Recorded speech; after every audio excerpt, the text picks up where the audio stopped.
The Late Night Alternative with Iain Lee on Talk Radio. We have ways of making you talk.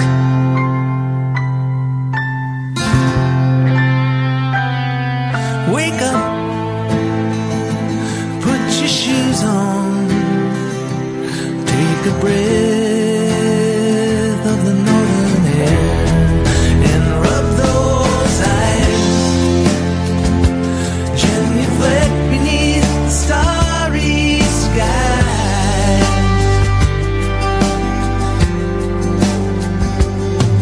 Before you climb the mountain,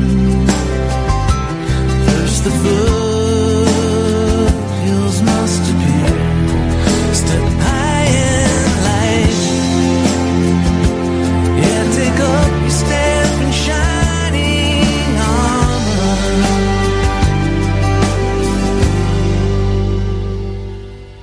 Chin up, you don't really have a problem. Chin up, in your hour of despair, and smile when you're down and out. Something inside. Smile when you're down and out. Something inside. Smile.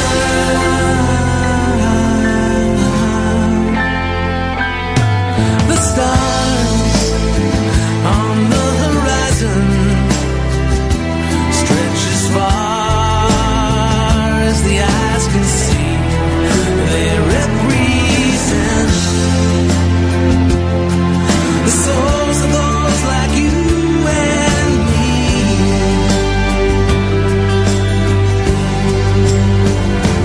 And smile when you're down and out. Smile when you're down and out.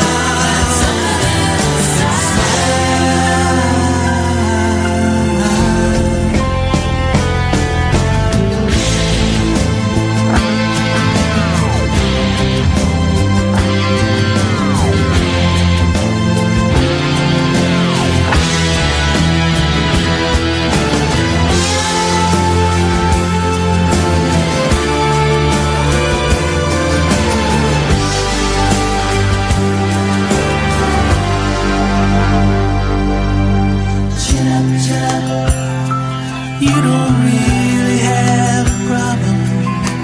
Chin up, in your hour of despair, and smile when you're down and out. Something inside. Smile when you're down and out. Something inside. Smile when you're down and out. Something inside. Smile when you're down and out. Something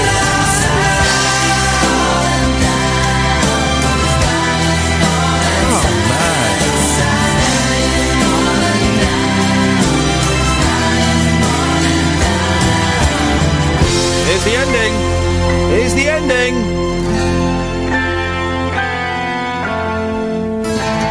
Oh, majestic.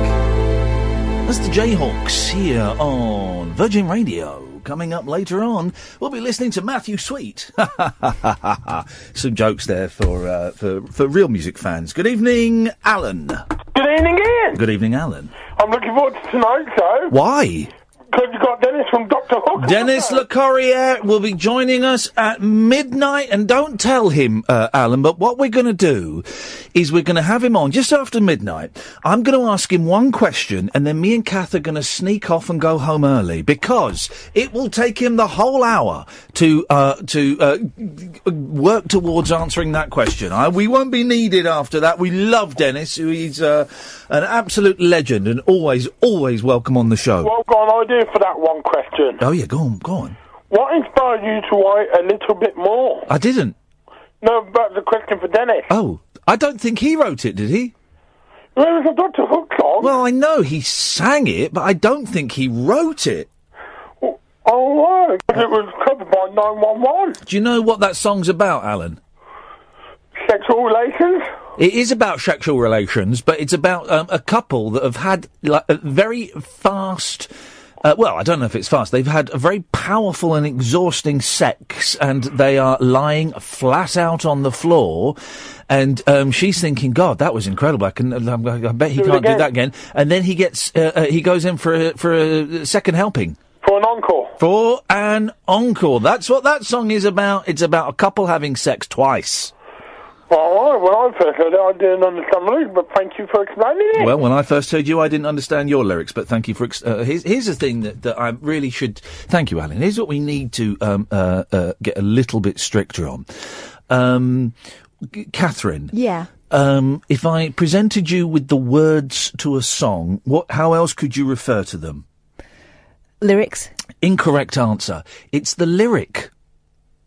It's singular. If you've got the words to a song, they are the lyric. They are not the lyrics, they are the lyric. Yeah, but there's a lot of things that are correctly said in a certain way, but make you sound like a pudding if you do it. Well, a Moog synthesizer being one of them. Octopi. There we go. But I think we need to come down hard on those people that say lyrics when they mean lyric. Because here's the thing, right?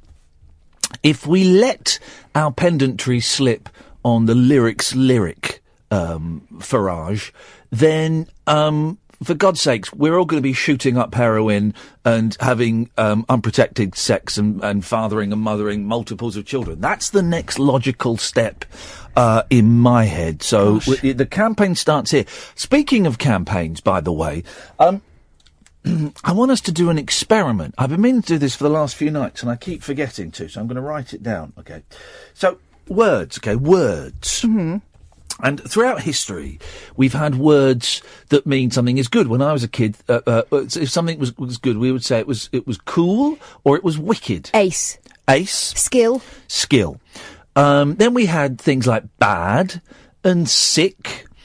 And now my boys, the word that's going around is epic. Oh. Everything is epic. But now there's little variations. About a year ago, my eldest experienced something that was actually better than epic, but he had he didn't have the language, the vocabulary to say it was better than epic. So what he did was he said, "This is epic-coa." Oh. No, I've jumped the gun. First of all, he said, "This is epico." I said, "Epico, that's interesting. What's that?" He said, "It's one better than epic." And then a few weeks later, there was something that was even better than that. He said, "This is epicoa." And that was one better than epicoa, which is one better than epic. So what I want us to do, I want to try and, can we come up with a word? What I want to do is see if we can influence the language a little bit in the world, throughout the world. And it won't happen instantly, but if we can come up with a word tonight that means brilliant, fab, cool, wicked, sick, that means good, okay, then the most if we can come up with a word that means something is good, right, and then we just start using it on the show. If I go on and do, if I ever got back on TV again, right, if I was on This Morning reviewing the papers, I'd just drop it in just once. I've got imagine it was Epicoa. I've got a story here, and I think this is Epicoa. It's about to, and you just drop it in so that you don't make a big thing of it. So Philip Schofield doesn't go, "Sorry, what did you say?" He just kind of nods, right? And it just gets in the line. And then if I say it on This Morning, there might be one person watching it just lodges in their head, and then they use it in the post office. I mean, the optimum would be that Philip Schofield hears it and goes, "Right, I'm a bit embarrassed that I'm not cool enough to know what this means, but I'm having that." But this is the thing. It would be a nice, subtle, kind of spreading. It'd be like a little bit of a little seed floating around, and it gets pollinated somewhere. So I would use it. You'd use it. I'd use it with the kids. And you, dear listener, you would use it in the workplace. And you don't make a big thing of it. You just, God, did you see that? I'm so tired, right? And I'm trying to think of something cool to say that you could refer to. And the thing that was coming up in my head was, did you see that Clint Eastwood film on telly last night?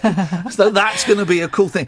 It was so And so what we need, and it can't be, and I've said things like wicked, sick and bad. It doesn't necessarily need to be, that kind of reverse thing where we have a negative word, but actually it means something positive.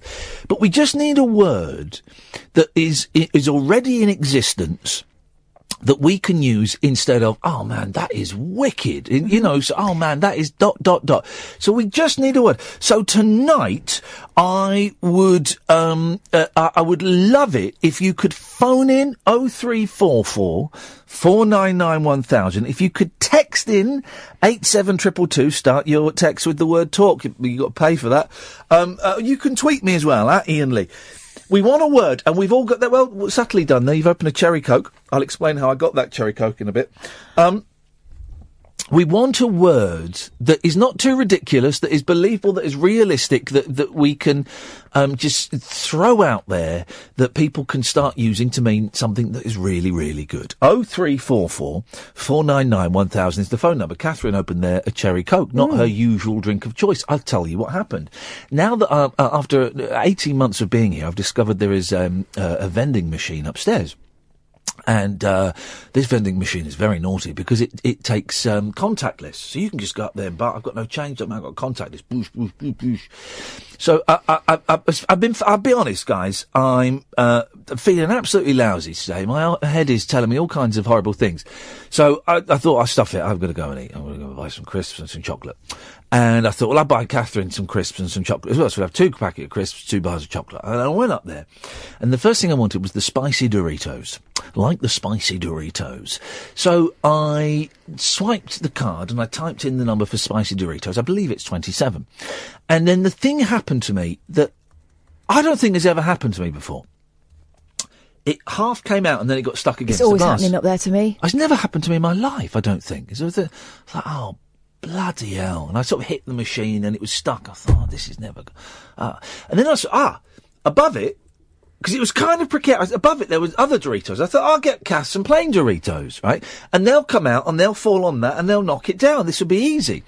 So I did that. And then but the plain Doritos came out. And instead of knocking the spicy Doritos, other crisps are available, but they're just not as tasty.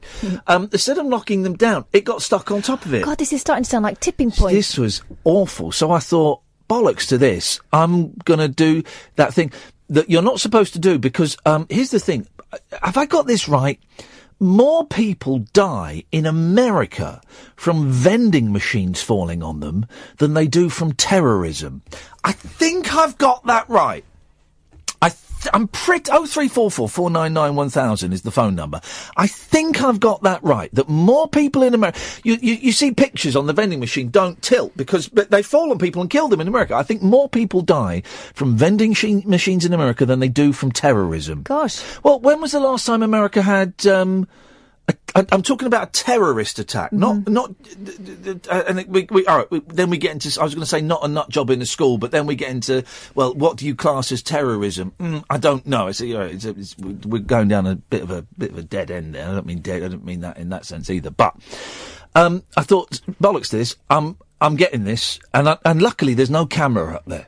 So what I did was I kicked it and I smacked it. And I shook it. I shook it from the side, not from the front. I shook it.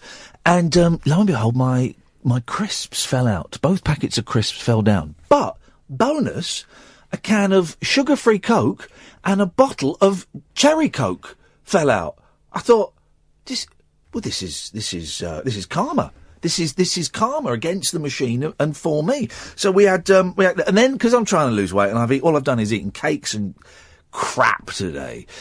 So I poured a quarter of the Coke away. And I thought, well, that's the universe rebalanced. There we go, you see. So what have we got so far? Here we go. Fights you've had with machinery, be it vending machines, be it cars, be it cassette recorders, be it, whatever. Fights you've had with machinery, and can we come up with a new word? Julie in Glasgow hasn't got it because she's texted the word amazeballs. Well, that's already there. We want a word like chair. Oh, man, that is so... have you seen this story? It's so chair. I've got one. Yeah? Donk. No. Why? Because it sounds a bit like bonk, so it's got a sexual connotation. I don't like it. And it reminds me of the film Gonks Go Beat. I don't know if anyone's ever seen that film. God, flipping it. That was a tedious night, that was. So, no. But, well done for trying. And certainly better than Julie's effort. 0344 499 1000 is the telephone number. If you want to give us a call, I'm Iain Lee. She's Catherine Boyle. The show is The Late Night Alternative. And you're listening to Talk Radio. No rules nocturnal nattering for nightbirds, nurses, and Nosferatu. Ah, right, cool. The Late Night Alternative with Iain Lee on Talk Radio. 0344 499 1000 is the telephone number if you want to give us a call. You're more than welcome to. Sam, can you call that person back, please? Because I'd rather speak to them. So we're looking for a new word that we can use instead of wicked or sick or bad or that we are all going to agree on. We'll agree on it, but before the end of the show, and I'll tweet it, so we all know it, and we start dropping that into casual conversation. People are starting to get it on Twitter. Some of these are rubbish, like this one from Julie. Vansk, that's rubbish. PDT says Betamax. I like it, but it's a bit... Traffic, I like that. Traffic. Oh, that was traffic. It's a bit like Triffic, though. Yeah, it is a bit, isn't it? Billy's got a good one. Biff. Yeah, isn't that already a thing? Biff, is it? All right. I don't know. In that case, it's gone. I don't know. Skitty, says Tony. And Lane says Choss, but... Choss. Who knows what That sounds awful. Doesn't it? And I think you can get cream for that. Good evening, Darren. 2 seconds, you're going to take the laptop off loudspeaker. Are you hear this? Sorry, what? Because your phone keeps cutting out. What? 2 seconds. Bear with us, please. What are you doing? I'm trying to take the speaker off, that's it. Why would you be so rude as to have it on speaker at any point of any conversation? Iain, I was playing a video game as we spoke. Oh, what video game were you playing, buddy? I'm actually playing Pure Pool on the PlayStation 4. It's brilliant. Pure Pony? Pure Pool. Pool And snooker, yeah. Pool. Ball game. Pool. Well, I used to like Jimmy White's 147 on the Spectrum. I got 100... Oh, no, sorry, I'll tell her that. It was Steve Davis snooker on the Spectrum. Yeah, oh, right. Yeah, I got 100 on it. Yeah. I used to love those snooker games on the That's the old only computers. game I played on, to be fair. Like. Is this any good, this pool? Oh, I love it. I'm in the top 100 out of 80,000 people. Fair play. I don't mean this sarcastically. That is brilliant. I've always, whenever I play games that have online rankings, I'm always like 46,000th. Me too, on every other game. But that's brilliant. I tell you what kind of games I like, right? And I haven't played one for ages. I like a really good golf game on the Xbox. I'm exactly Tiger Woods, PGA, I love it. Got changed over all the time. Yeah. The genre, and Tiger wasn't allowed to be sponsored. Because he was a shagger, wasn't he? Well, can you remember PGA Tour on the what was it? What console was it? That was the very first game. Yep. PGA Tour golf. Yeah. That was class. Love it. I love it. I hate sports, but I love FIFA, and I love a little bit of golf on the X. I've never played FIFA, but I have played... I like anything like that where you have to aim, pull back, and like judge your power and all that kind of stuff. Hand-eye coordination games. Catholic, I don't like the FIFA games. I can't stand them. I've just paid 60 quid for my son tonight. Like, we're looking to get the FIFA 18 tonight because it gets released. Why are you... Hang on, since when did a video game cost 60 quid? Oh, exactly, Iain, on Xbox. No, mate, you must be buying, like, a deluxe edition. No, well, what's happened is he's loaded those 3 sort of vouchers in tonight, right? Yeah. And he's flipping... he gets a little sort of demo tonight, and then he gets the game one day early, but I don't know. I don't even go on his So he's rules, paid 60... No, video games are 45, and I mean, that's expensive enough. When we were driving down to the supermarket... I says, all right, how much? He went, oh, Dad, I don't know. Then he Googled it. He went, Dad, it's £60. And I went, are you sure, son? And, yeah. Here's my thinking, right? And we'll go off the games a bit, because not everyone digs it. Here's my thinking with the FIFA football games, right? So what is it, FIFA 18 now? Yeah. Yeah. When FIFA 18 comes out, you buy FIFA 17. That's what you do. Exactly. That's what you do. Because here's the thing, right? There will still be as many people playing FIFA 17 tomorrow as there were 2 days ago. Because not everyone is a mug that's going to fork out 60 quid. And then when FIFA 19 comes out, you buy FIFA 18 for about a tenner. If you want to I swear to God, if you go into one at Sex or one of those second-hand shops now and buy FIFA 15, you can get it, and this is no word of a lie, 25 pence. Because no one wants it, but they're all still playing it. That's it, like, but he's so blind it would cost that, like, and I've seen the tokens it costs to sort of load it in. He has totally seen you come in and ripped you off, Darren. Mate, he doesn't ask for much, you know. He asked for 60 quid for a bloody poxy game that in 11 months' time is going to be worth a fiver. I know. It was. And also, you're a muppet. Is he downloading it and not getting the disc? That broke my heart. Yeah, mate. So, hang on a second. When he gets bored of it, how is he going to trade it in? This is the great con. Shut up! I'm talking, Darren, for Christ's sakes! That's the fourth time you've spoken when one of us is speaking, and I've bit my tongue out of manners, but shut up, man! Okay, don't take me ear off. Okay, sorry. Jesus! No manners from these callers. So here's the thing, right? This is the great con of all video games now, is that they want you to download them instead of buying the discs. You can't take downloads into the shop to trade them in. You're stuck with that forever now. I know. I don't ever, if I get a game, I buy a disc. Don't teach your son bad habits. I'm not teaching him nothing. He's up there just getting the game that he wants. Yeah, I reckon the game costs 40. I reckon the game costs 40 quid, and the other 20 quid has gone on an eighth. No, I went into the well-known store. I'm out with him. Well, anyway, yes, it was a fight with a machine. It wasn't such a fight with a machine, but we went out on a Good Friday years ago, and more kids, right? Yes. And they went on this. It was like a carousel sort of rocket thing with the hydraulic piston on, so it didn't spin over, if you like, when it went round. Huh?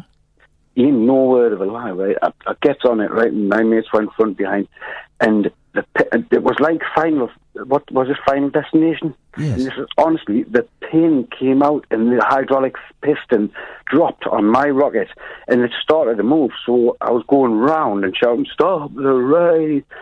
And it was a ride at a fairground? Yeah, man. Okay. It was unbelievable. It's the most scared I've ever been. I'd done the whole ride, and I couldn't get them to stop the time the pin had fallen out. Oh, they love scream if you want to go faster. Yeah, well, Iain, I didn't want to go that fast. Here's the thing. Why would anyone want to go on a fairground ride that has been put up at night time by people who I wouldn't trust to look at my washing machine? Do you know what I mean? And I like fair folk, apart from the ones that kicked my face in when I was 15. But really, would you want to go on a ride that's been put up in the dark? I don't think so. Well, I did. Well, thank you very much indeed for that, Darren. If we can get the fair always comes every year to whatever town you're in, right? I think every fair that is visited, there's always this story that a few years ago a baby died on one of the rides. Did you have that about your fair? There's always rumours. There was a story about my fair. When I used to live in Slough, and they said, yeah, a few years ago, a baby died on one of those rides, and you go, flipping heck, wow, and that legend will get passed on and passed on and passed on. And then as I got older, I thought, well, what was a baby doing on a dive bomber? Exactly. You wouldn't have a baby on a dive bomber, would you? You wouldn't have that. And then I think I might have mentioned it on the radio once, and loads of people phoned in and said, no, a baby died at our fair. Did a baby die at your fair? 0344 499 1000. Good evening, Jonathan. Hello. Hello, Jonathan. I've got a word for you. Yeah, go on. Metic. Sorry? Metic. METIC? Yeah. Metic. Oh, go on, use it in context. The new Metroid game is Metic. Yeah, Metic could work. Metic, all right. That's the first one I've written down, Jonathan. Right. Can you believe these idiots that buy downloads of games instead of getting the discs? Stan Lee said something about that. Oh, what did the wise Stan Lee say? He compared games to boobs. Oh. Can you expand on those boobs? You may want to look at them, but eventually you're going to want to touch them. He's good, old Stanley. I like. How old is he? He's got to be in his 90s, isn't he, Stanley? Maybe he's immortal. Well, let's keep our fingers crossed. Anything else, Jonathan? No, you seem to be okay. Can I ask you one thing? Why is the world going to end on Saturday? Oh, Nibiru. Nibiru? Yeah, who's that? Fabled 10th planet. Oh, and it's going to smash into us? Yeah. Okay. All right, then. Well, that's fair enough. Thanks for clearing that up. Okay, See you on the other side. 03444991000. Now we know Nibiru is going to crash into us. Metic. Wicked. Sick, bad, Metic. It's the only one I've written down so far. Guys, it's the only one I've written down so far. 03444991000 is the telephone number. This is Talk Radio. A star-crossed soapbox for sailor boys, stable girls, I'm on the edge. and stripper grands. It depends who you're with and it depends on the situation. Late night speech radio with a difference. Thank you. The Late Night Alternative with Iain Lee on Talk Radio. 03444991000. Good evening, Dom. Evening, boss. You all right? You're good, thank you, mate. What have you got for us? Did you hear about Stanley and Leonardo DiCaprio? No. He said something on a Comic-Con or something. Apparently, him and his manager were leaving his house. Who? Sorry, yeah.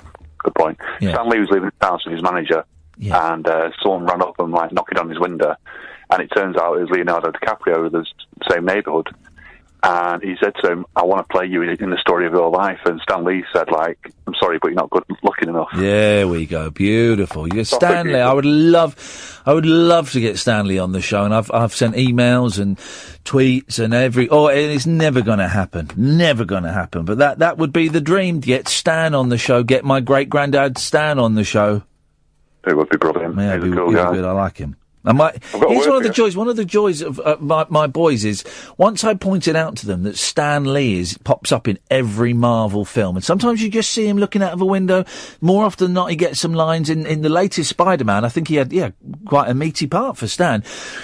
And they love pointing him. Hey, Stanley! You missed Stan! And if one of them is the other one's in the kitchen. You missed Stanley! And Stanley pops up in all the Marvel Lego games as well. And so they go, "We've got a mission. We've got to save Stanley." I think that's brilliant that my kids, who are 7 and 5, are aware of this 90-year-old legend who is responsible for so many wonderful characters in the world, and they love him. It's fantastic, and it's going to be a few years away, but my favourite cameo was in Deadpool when he was the DJ in the strip club. Yes, very good. Very good. Yes. We like Stan. I've got a word for you. Yeah. I need to get enthusiastic, so hang on a second. Yeah, okay. Ian, how you doing, mate? You all right? I'm great, Dom. Lovely to see you. What you been up to? Oh, stuff. Listen, if you can get me tickets for Dennis LeCorrier in Stockport, that'd be totally Jeff, mate, honest. Jeff. That could work. Ooh. Roll it over in your mouth. Jeff. How are you spelling it, buddy? As in the Lloyd. Oh, no. No, it's more of a J, I think. I think it's more as in Jeff Lloyd, as in the other Jeff Lloyd, as in the Lloyd brothers. Are they? Is there a Jeff Lloyd that isn't Jeff Lloyd? No. I'm thinking of Lloyd Bridges. Jeff Bridges, yeah. Baker Boys. Yeah. Well, I think you've got to spell it as in Jeff Bridges.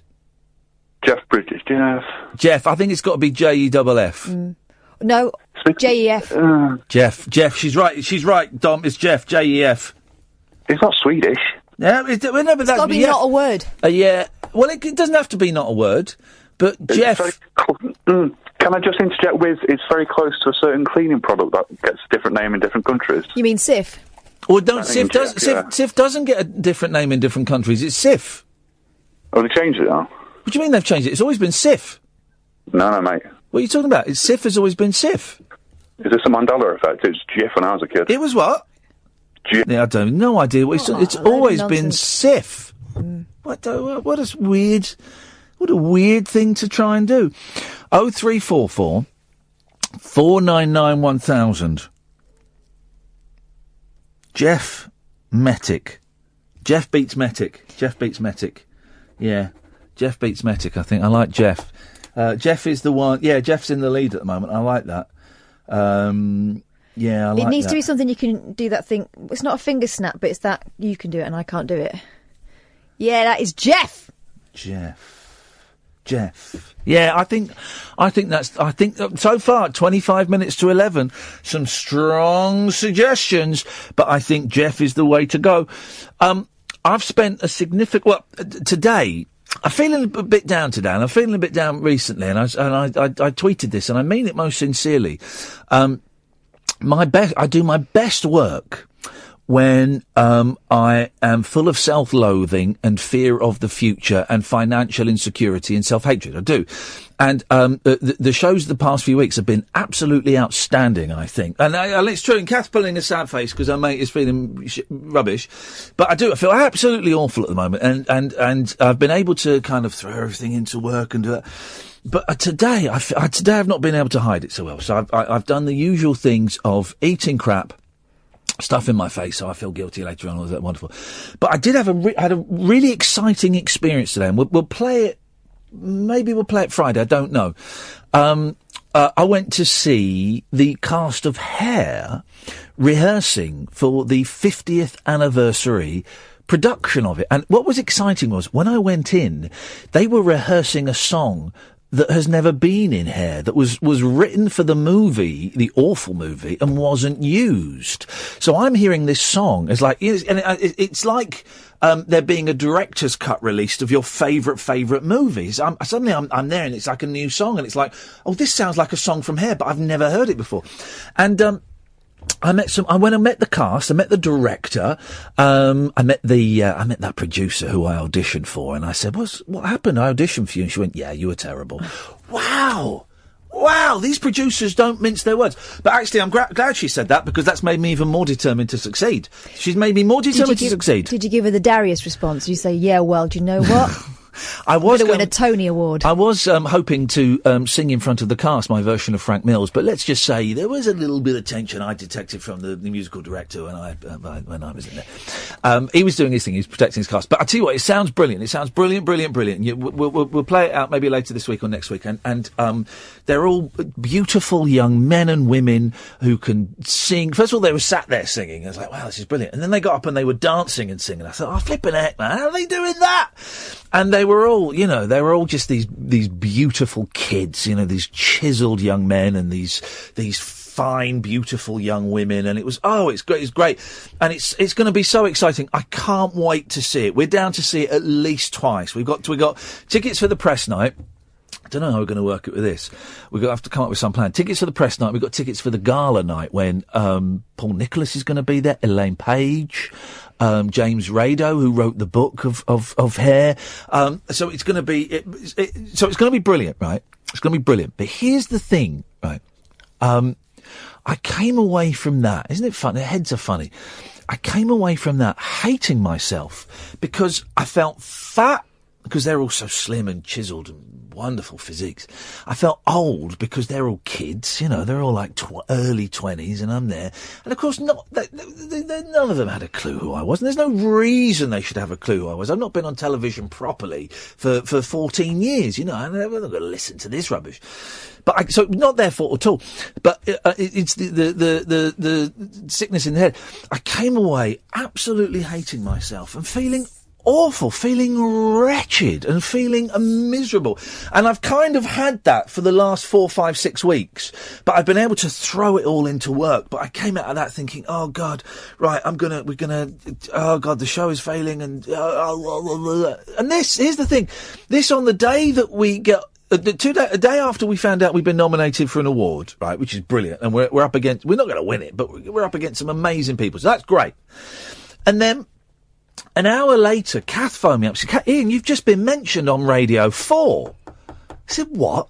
She says, you've just been mentioned by Eddie Mair on Radio 4. And I love Eddie Mair, and I love Radio 4. And I was like, no, that you must be joking.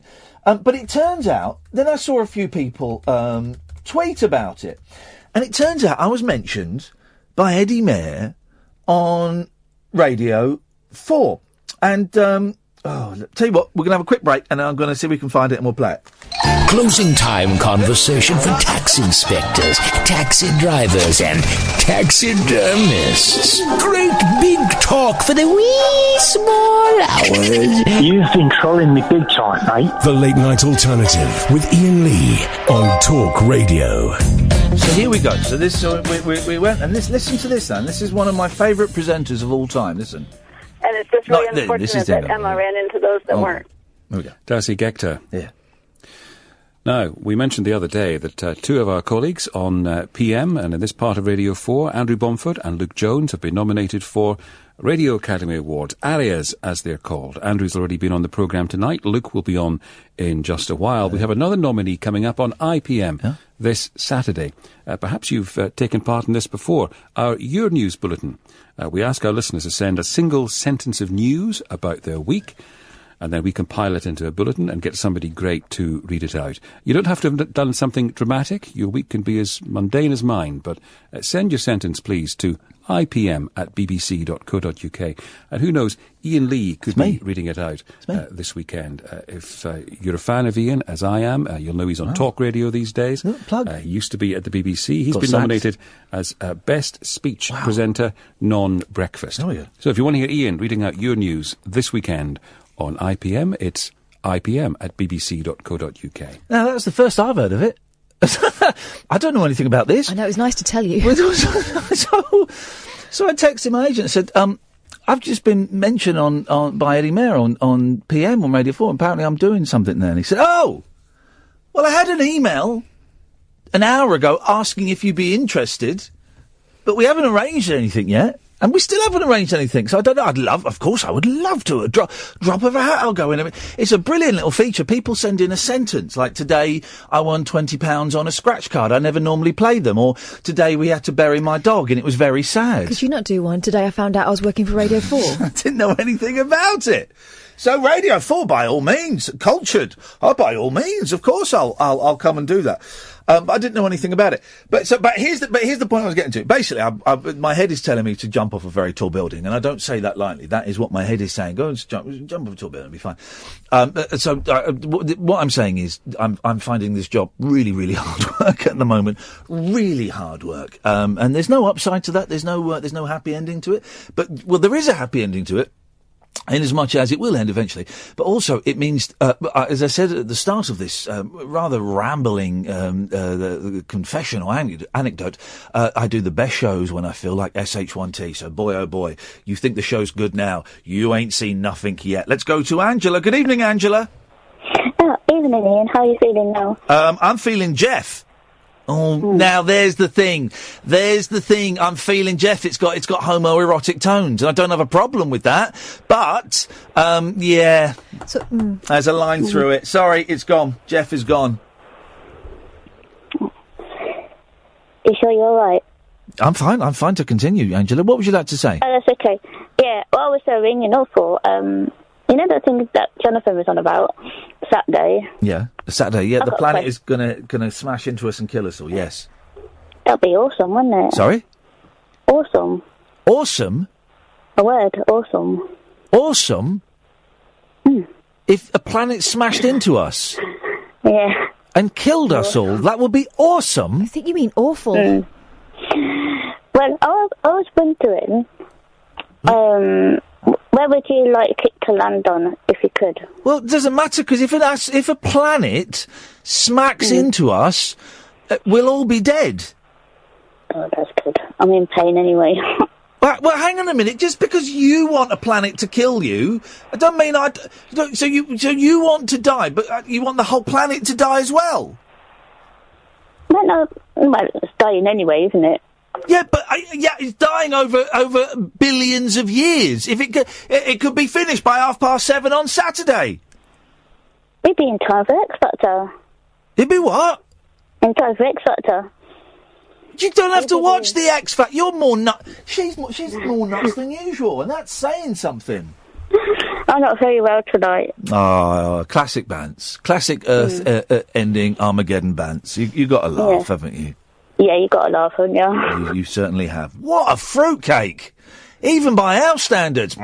Looney Tunes. I'm just going to avoid watching X Factor. I don't want the planets to intervene. Even by our standards, that was pretty out there, Captain.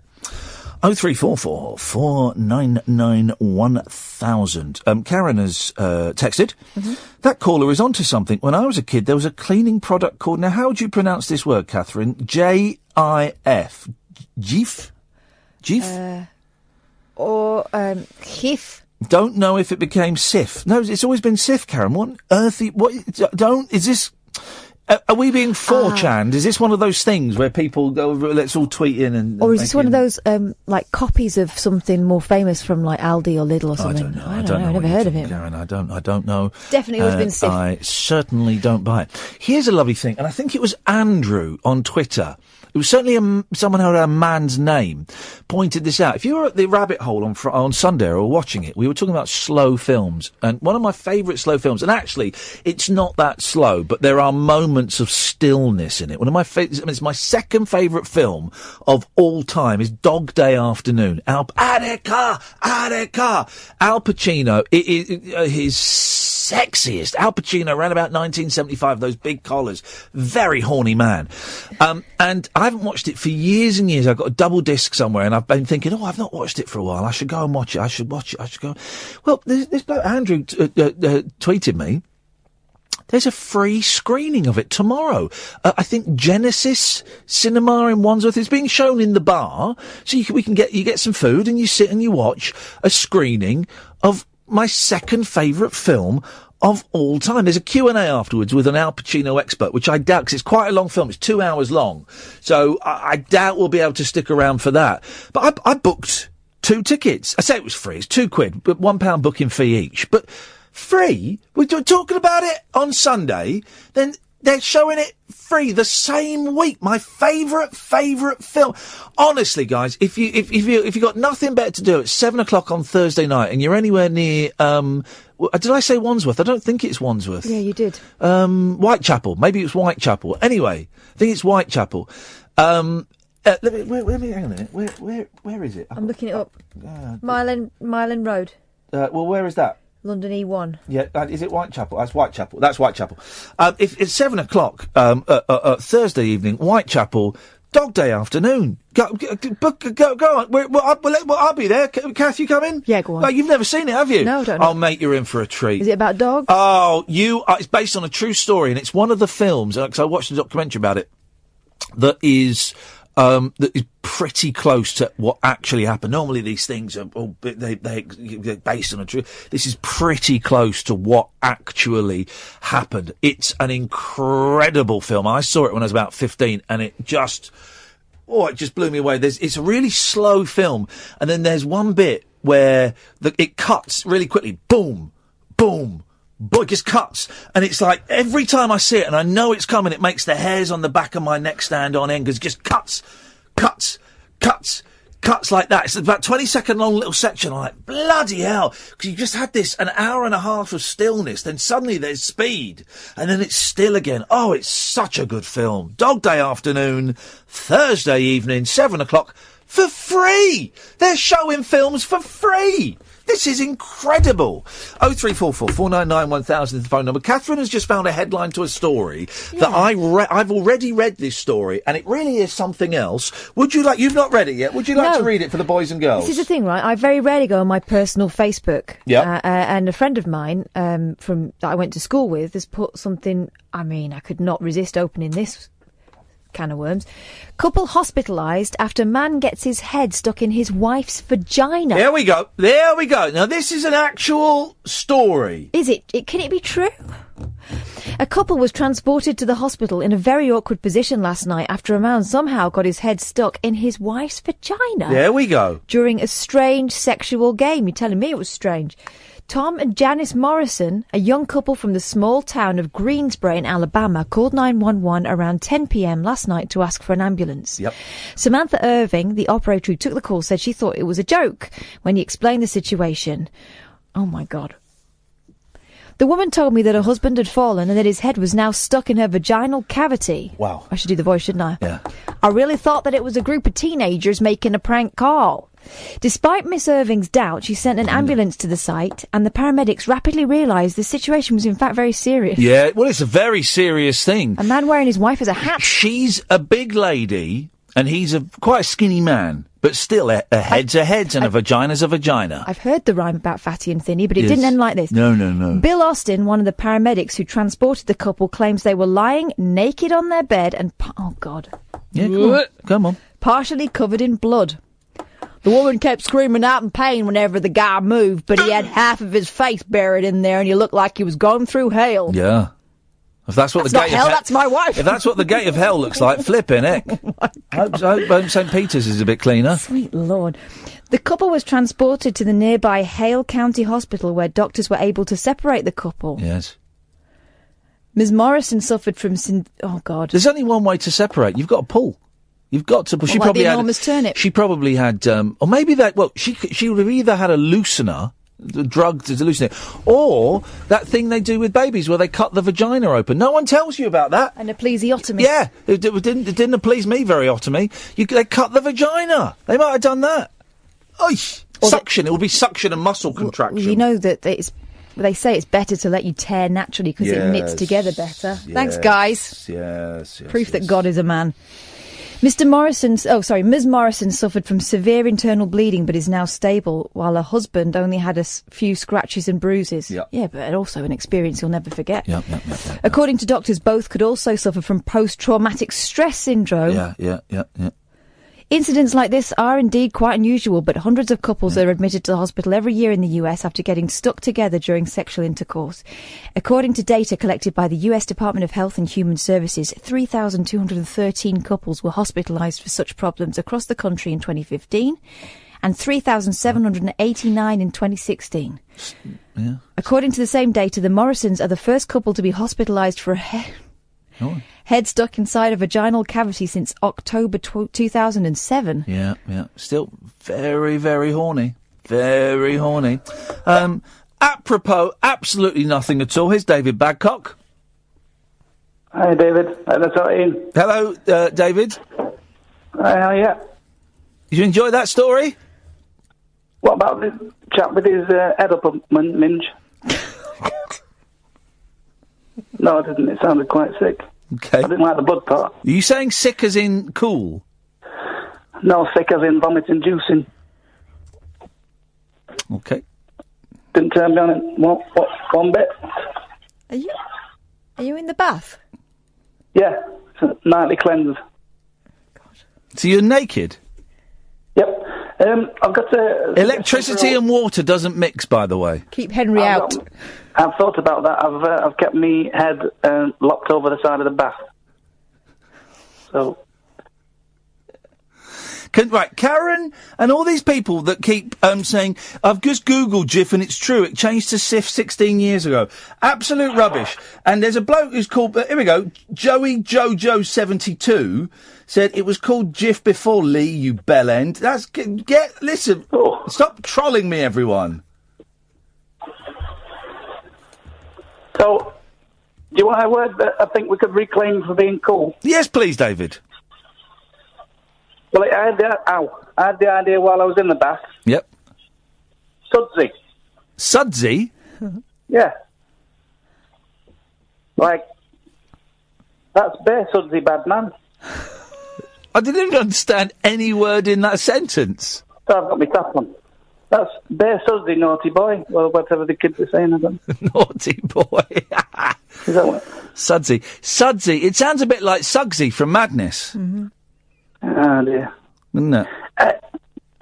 Well, I think you're not going for that one. Yeah. I've had an idea for a call-in that I've kept under me out for about 3 weeks now. Okay, let's hear it. Brilliant. People who, unless you Googled it, you couldn't tell are dead or alive.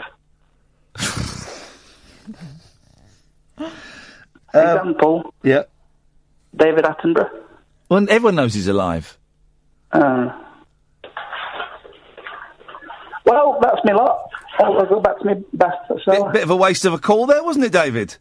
Sorry, I thought I had some good stuff there. But, Never mind. You can't win them all, or any of them, in your case. 0344 499 1000 is the telephone number if you want to give us a call. So we're looking for a new word.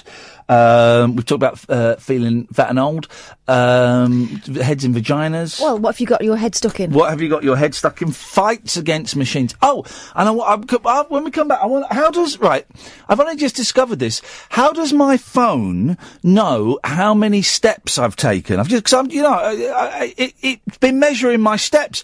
First of all, without my permission, and secondly, how the hell does it work it out? 0344 499 1000 is the telephone number if you want to give us a call. Very simple, cost you pennies, probably free. You'll speak to Sam, he will call you back. My name is Iain Lee, she's Catherine Boyle. The show is The Late Night Alternative, and you're listening on Talk Radio. The Late Night Alternative with Iain Lee on Talk Radio. We have ways of making you talk.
Just imagine how big a solo star Lindsey Buckingham could have been if all of his solo albums weren't absolutely unlistenable. I mean, they're terrible records. Is that a dog bark sound effect? Wow.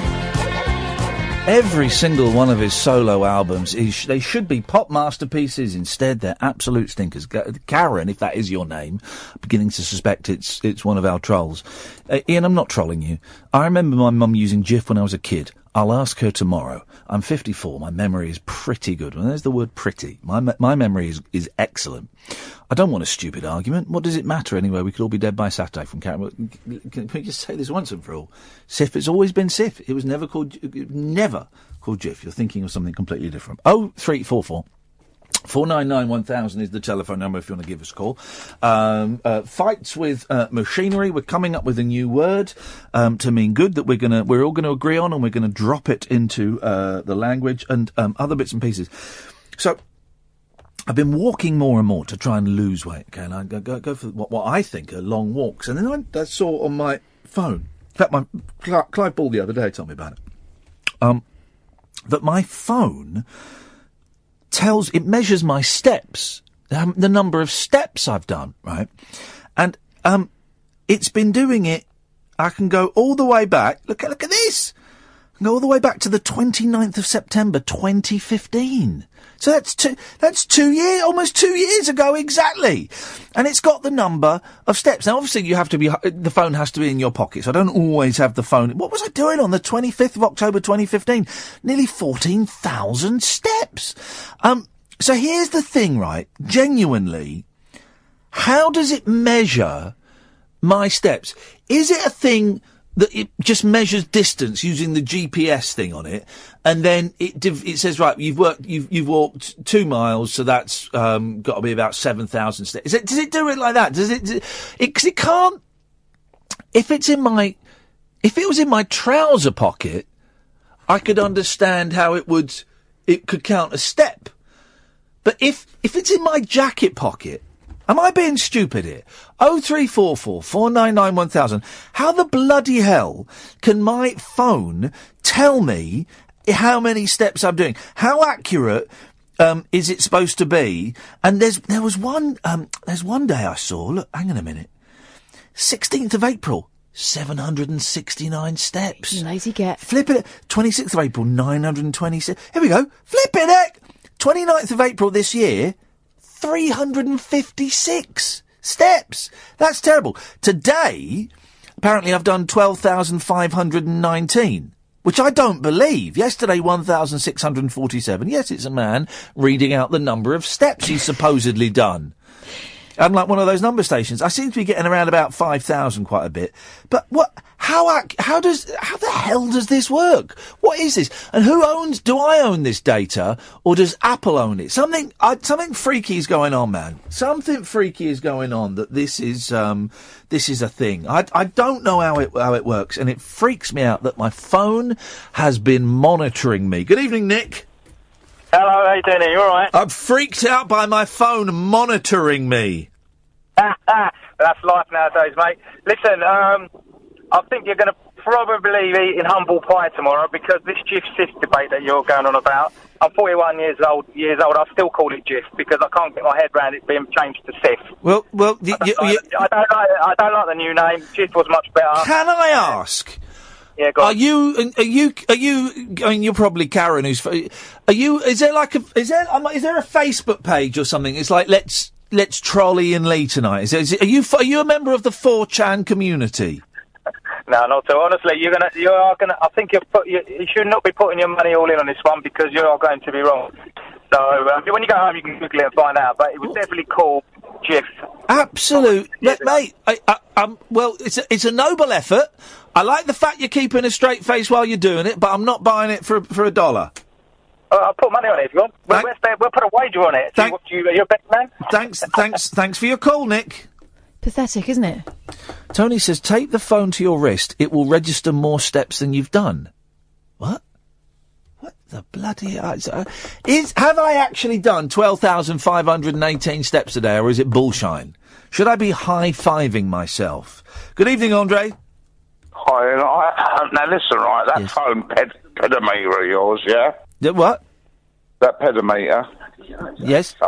Please turn the radio down for you. You got it. You got it. Not down. Not down. You turn it off. Off, right. Off. No, well, Iain, the thing is, right, with a pedometer, it measures the distance. Listen, mate, if you're calling me a pedometer, you better have you be prepared to feel the wrath of my solicitors in the morning, because I do a lot of work with children, and you going around saying stuff like that is untrue and is not funny.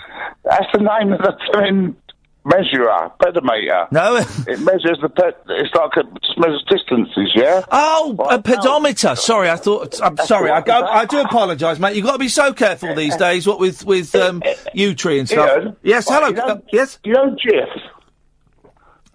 Now SIF. I don't know GIF. I know SIF. Yes. Now it's SIFless. But Iain, before that, it used to be called Homo. There's one for you. Yep. Well. You didn't know that, did you? Literally just you saying might, words. or you might have. Okay. Oh, and just moving on to another subject. Thank God. Yeah, you know that funny... Well, you won't say that when you hear this. Oh. You know that funny thing that happened in America? What funny thing? Yeah. What funny thing happened in America? Someone got their head stuck or something, didn't they? Head stuck in... I don't remember exactly. Got his head stuck in a vagina. But, yeah, so, like, you know what she said to him? Oh, God.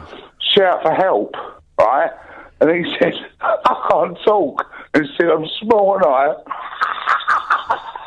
Okay, I've got no idea. Literally no idea. And look at all these people, Kazkari, and you're sending all mocked up statements from SIF. Someone sent me an entry from Wikipedia about GIF. Someone sent me a mocked up GIF bottle. Listen, pictures on the internet I don't believe them. There's a picture of Nigel Farage holding a letter saying I am a twat. I know for a fact that letter did not say that. So just stop. Send the jammy dodger. Oh dearie me, stop it! I'm not falling for it, guys. Listen, I'm not blooming Simon Mayo or Scott Mills, one of these dappy presenters. I've got my head screwed on. I know what's what. So I used to. I'm getting itchy. I'm getting itchy feet, itchy fingers. I want to buy a CB radio again, and I mentioned this before. Every 7 years, I buy myself a CB radio, and I have it for a month, and no one's on it, and I throw it away. So I was looking at CB radios again today, thinking, well, maybe. And then someone mentioned scanners, right? Are they illegal? No, they're legal. But I used to have a scanner, right? And I used to have a scanner back in the day, right? And this was when you could tune into mobile phone conversations. And I once heard a phone conversation between a bloke who was in prison phoning up. I mean, it was a terribly wicked thing to be doing. And I was certainly, but then they changed they changed about 16 years ago, the way that mobile phone signals were sent. And they're not they're digital now, and they were something else before. I don't know, they've changed it so that it doesn't work, so you can get it. But so now because I went to Bletchley. I went to Bletchley. And, the home of the code breakers. Yeah, exactly. And that was all boring, I thought. All that war stuff was boring, and all of that, Benedict Cumberbatch, I thought it was boring. New exhibition's good, though. I thought your bit was very funny, where you play a World War II, sex worker. And, but it was boring. I thought it was boring. Who cares about World War II and Benedict Turing? And who cares? It's boring. It happened and it's done. Right. Whatever. But what I did find interesting was also in there, and I think they've just been there for ages, and they've got squatters' rights. There's this geeky little, tiny little exhibition of these ham radio enthusiasts. And so I went in there. And what they have a there's not a lot to see in there, but then you have a bloke playing with ham radio, right?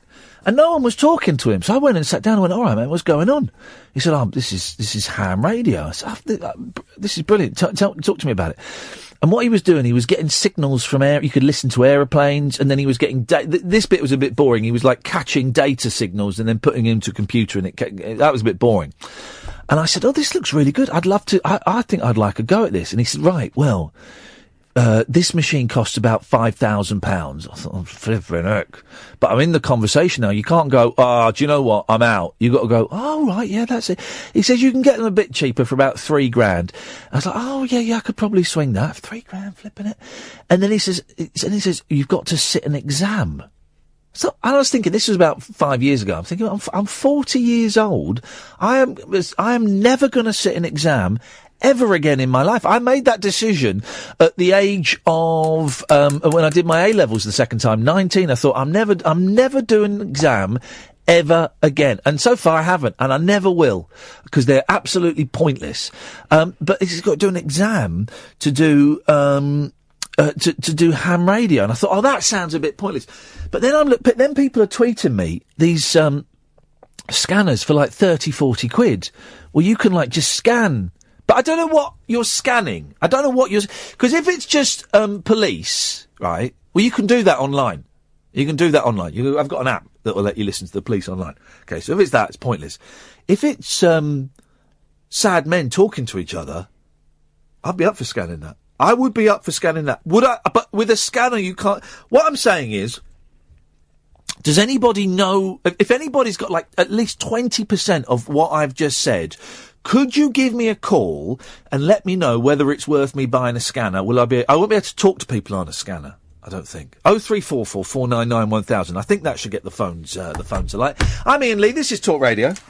After hours amusement for anarchists, air hostesses and jet-lagged Antipodeans. G'day, coppers. Can I crash on your floor? The Late Night Alternative with Iain Lee on Talk Radio. 0344 499 1000 is the telephone number. Good evening, Paul. Hi, how you doing? I've been busting to get on to. I've been holding on for ages for a change, and normally I would have hung up, but you've all been so close tonight to call something that you could use a word that calls something that is great or brilliant. It's what all the kids are using these days. Yes. The word is called dench. Dench. Something that is great. All the kids are using these The days. kids are, so all the kids are using it nowadays. It's a popular word, is it? It's to do with grime music, that sort of thing. Yeah. Okay. All the kids using the word to describe something that is great or Like brilliant. Judi Dench. Yeah, exactly. That's where they got the word from. Brilliant. So all the kids so everyone's using it now. It's a popular word, is it? It's you've all been so close. Close to it. Kath thought of the word donch, didn't she? Or dot. Yeah. You've all been so close. Yeah. So the word is dench, is it? The word is dench. Right. You absolute idiot! You absolute moron of the lowest order! You have been waiting on the line for an hour and 19 minutes since the start of this show. Shut up and listen, boy! Shut up and listen!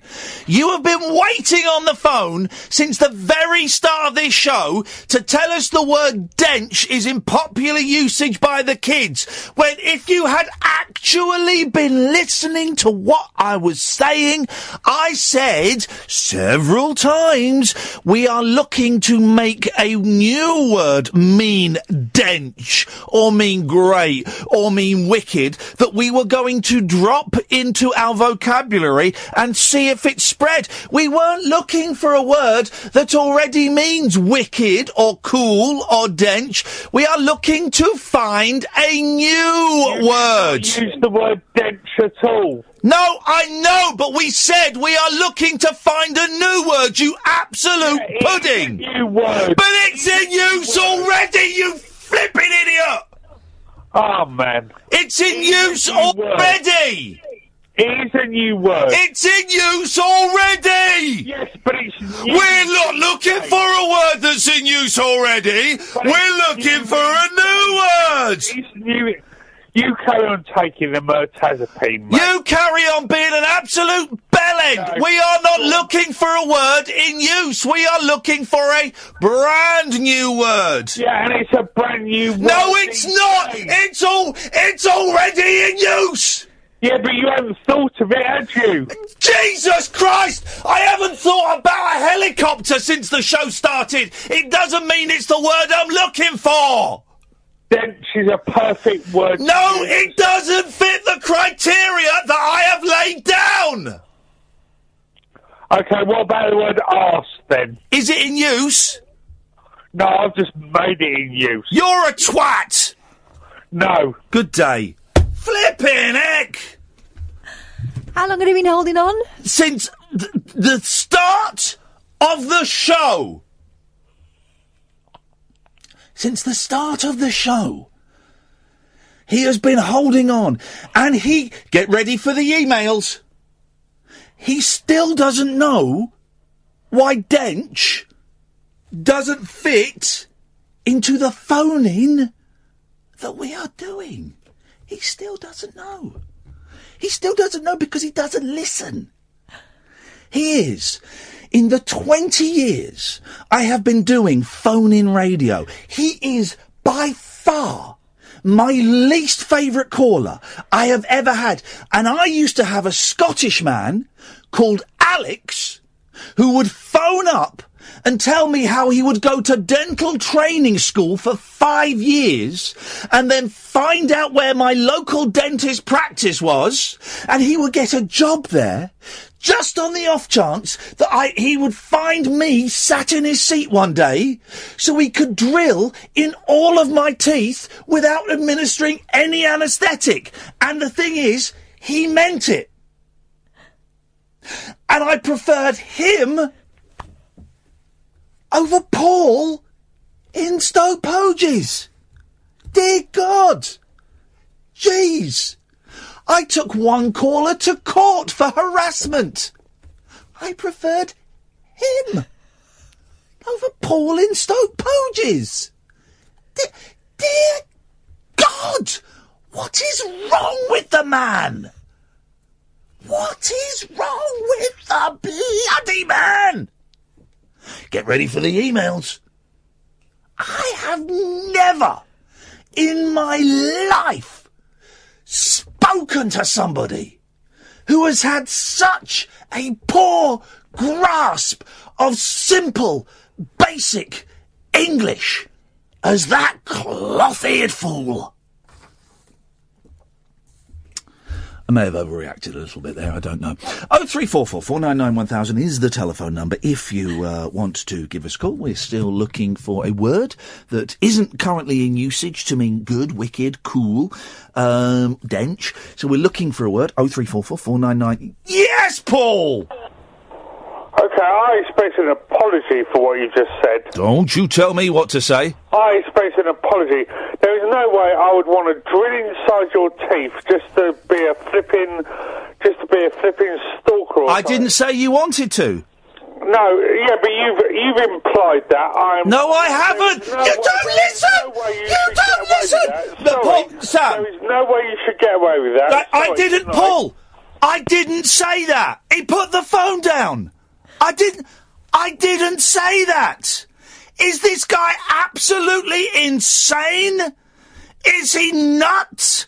I didn't say that. I was talking about a Scottish fellow we used to call Nasty Alex. Hello. I didn't say that. And now I expect an apology from you. You were implying... No, I wasn't. I said I preferred that caller over you. Exactly what you said. No, you didn't.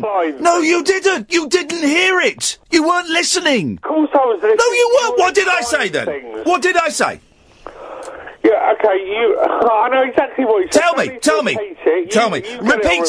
Repeat it, buddy. Repeat it. Paul. Paul, stop making jokes about mental health that you can't understand. Tell me what I said, Paul. Tell me what I said, Paul, because you've got it wrong, mate. Tell me. You were implying that I was some sort of idiot or stalker or something. No. I said that I used to have a caller who threatened to learn dentistry so that he could cause me maximum pain, and I preferred... No, shut up. I said I preferred his calls over yours. That's exactly what I said. With me. Sorry?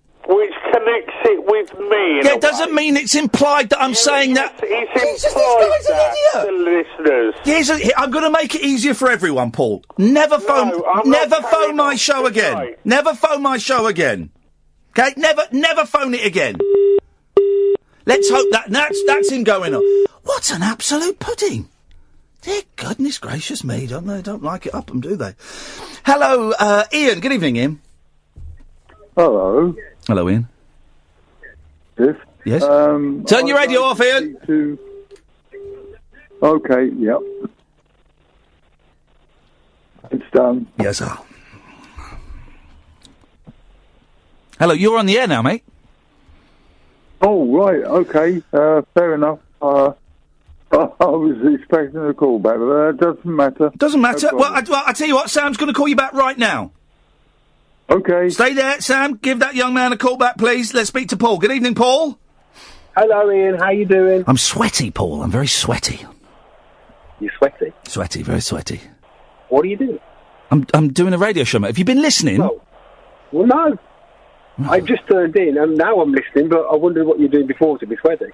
I'm sat in a hot air-conditioned studio, a hot studio where the air conditioning doesn't work, arguing with idiots. That's what I'm doing. It's tough at the top. I've got a word. Right, let's hear it. Fly. What? Like a bird, fly. Fly is already in existence. That pretty fly for a white guy. What? Thanks very much for calling. Fly's already in existence. Here's the thing I'm finding, right? That the easier the phone in, the more morons we... Please stop texting me about this made-up GIF. You don't show them emotion.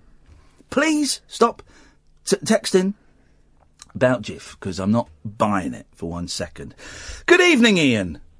Good evening, Good evening, Ian. What have you got for us, buddy? I've got a word for you. Here we go. Which I hope you'll like. Yes. It's a mixture of two words. Oh. Fantastic and fabulous. Yes. And the word is fantabulous. Thanks for calling, Ian. Thank you for calling.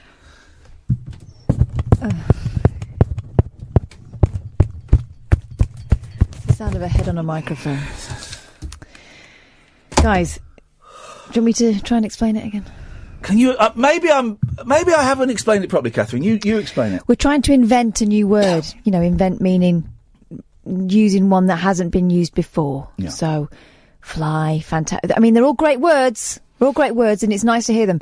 But in this particular phone-in, we want to use a word that hasn't been used before, that doesn't already have a meaning.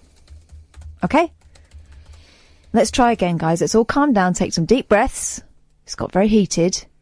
0344 499 1000. Let's try again. Here we go.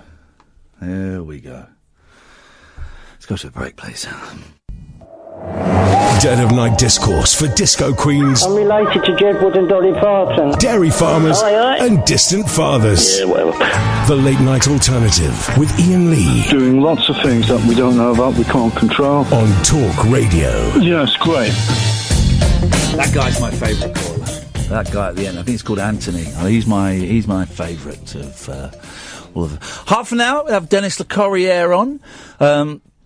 From Dr. Hook, doing a tour. He's doing bizarrely, I think his bass player used to be the guitarist in Cardiacs. We mentioned that last week when I thought Dennis was coming on. I was a week early.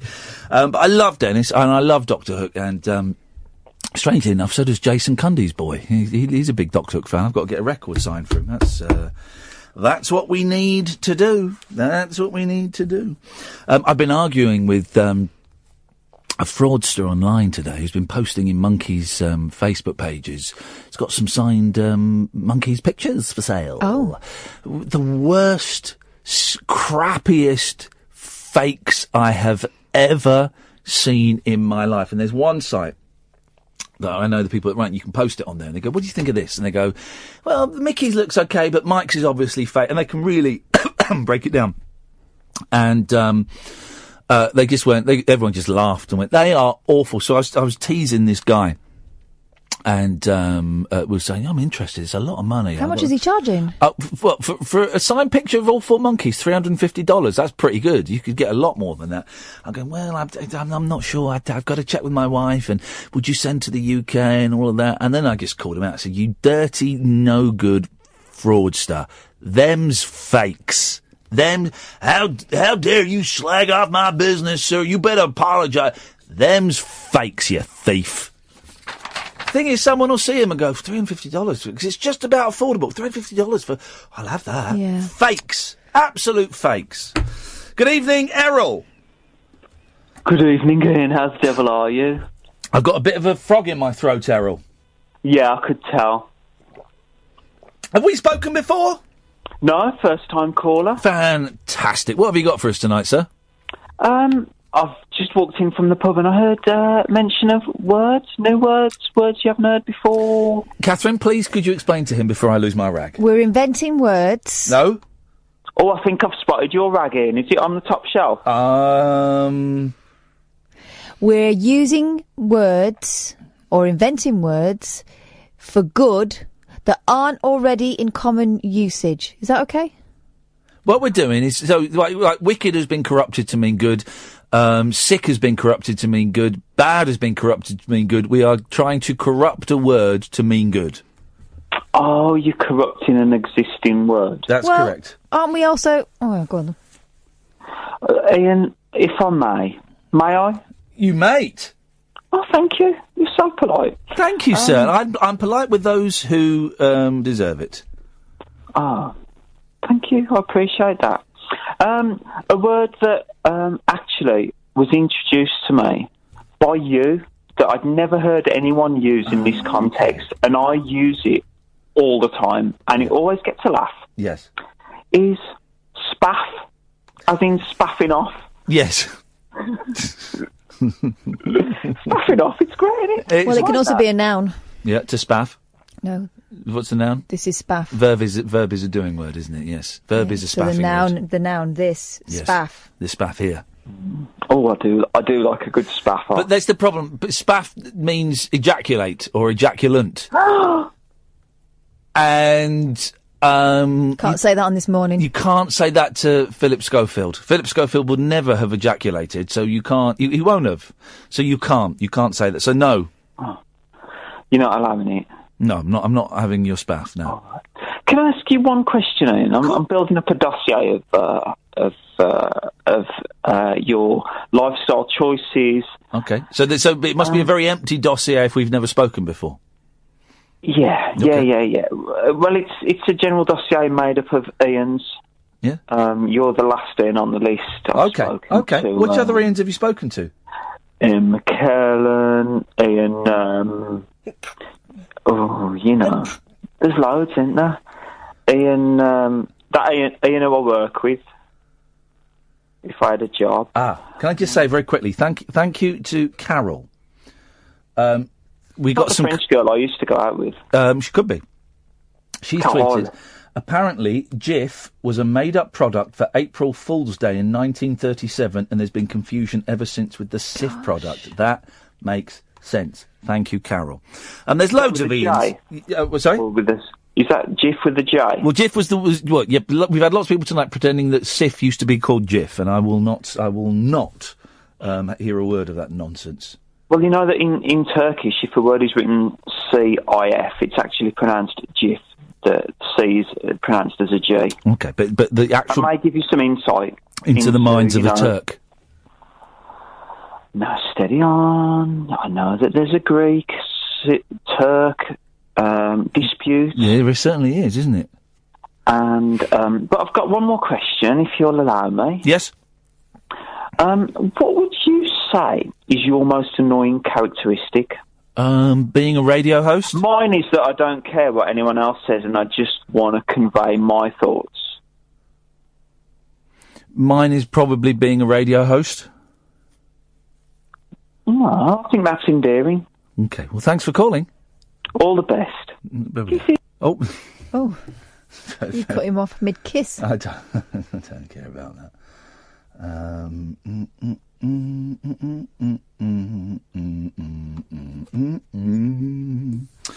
0344 499 1000 is the telephone number if you want to give us a call. I think I'm going to buy a CB radio again. I think you are as well. And I'm going to use the money from this... I'm going to use the money from Lights Out, the show on Saturday night. 2 tickets left. We've sold 33 tickets out of 35. Will I be able to get in? Yes, you can get in. Yes, you'll get in. Daniel Rayner's coming. All the big names come in. There's not going to be any touching in the dark, is there? No. Here's what's happening, and it's actually happening, and I was getting really nervous about it, but now I'm not nervous, because now I've been practicing. I know how to make it work. So people will come in. There'll be no chairs, so you will sit or lie on the floor. Bring a pillow if you want, or a yoga mat, something like that. Oh, yeah, Bit of a whack. It will be... we want to black it out, but I don't think it will be completely black. It will be dark. Okay, there'll be no lights. I will be using my laptop as a radio, and I will be playing the radio. We've got 2 tickets left if you want to come. Ticketsource.co.uk/Ian-Lee. Ticketsource.co.uk/Ian-Lee. And it's my last London performance of 2017. By the way, tickets for Luton have gone on sale. I think it's Sunday, December the 3rd or 4th. We're playing in Luton. Wolverhampton is on sale, which I think is Saturday, November the 4th. And Scunthorpe and Hull. We're going to Scunthorpe in a little over a week. We're at Cafe Independent in Scunthorpe. And in Hull, we're at Cardamom 94. Catherine and I will be appearing, and you can come and press some hand flesh. And we will be recording some rabbit hole shows, and as always, we'll be sticking around. What have you got in your... you got glitter in your... This is what happens when you've top got eyelash. Little girls. Sorry? There's always stray glitter everywhere. Has he gone? Open your eye. No, it's there. It's annoying me. Could you look in the mirror and remove it, please? It's not suitable in the workplace. Too disco for you? You got another 20 minutes to call in, and then we got Dennis on. And trust me, no one's going to get a word in edgewise. 03, there it is. It's on your finger now. 0344 499 1000 is the phone number. This is Talk Radio. Neon lit night talk for torch singers, trolley dollies, and train wrecks like me. Never know just where the conversation will take you. What I'm going to say sounds ridiculous. The Late Night Alternative with Iain Lee on Talk Radio. 0344 499 1000 is the telephone number. If Paul wants to phone up and apologise to me, I will happily accept that because I am a very, very big man. Gosh, you really don't have to do that. I'm learning, and if he wants to, then I will do that. I've written down the word penis on my list of stories from the newspaper. This is interesting. Lukaku tackle chance tackled. Penis song racist. Okay, this is interesting, right? And I'm keen to get thoughts on this. Manchester United yesterday came under pressure to stop a racist chant by its fans about the size of Romelu Lukaku's todger. Equality campaigners Kick It Out described the song as offensive and discriminatory and warned those caught singing it will be punished. The chant, sung to the tune of the Stone Roses Made of Stone. How was the tune of Made of Stone?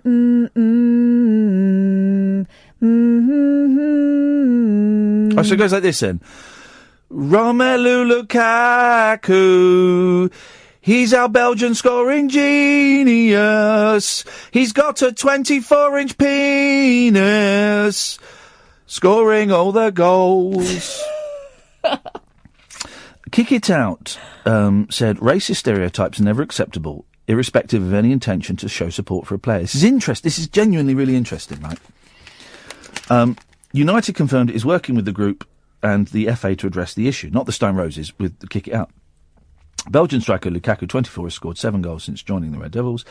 Fan Scott Patterson called it a cheap and insulting stereotype. Stephen Gill said this is pure best, racist, worst. But other fans defended the song. Jimmer80 said, how is singing about the size of one's manhood racist? Now, here's the interesting thing. Because he's a black gentleman. Mm-hmm. I deduced that. Yeah. It wasn't about him being Belgian. Hello, Paul. Hello. I just want to create love and peace. I hate to go to sleep on an argument with anyone. I just want to say love and peace to you. I accept your apology. I just want to create love and peace, no hard feelings. I hate going to bed in an argument. It's wrong. Say the word sorry and we'll be fine. I apologise for anything you think I've accused you for,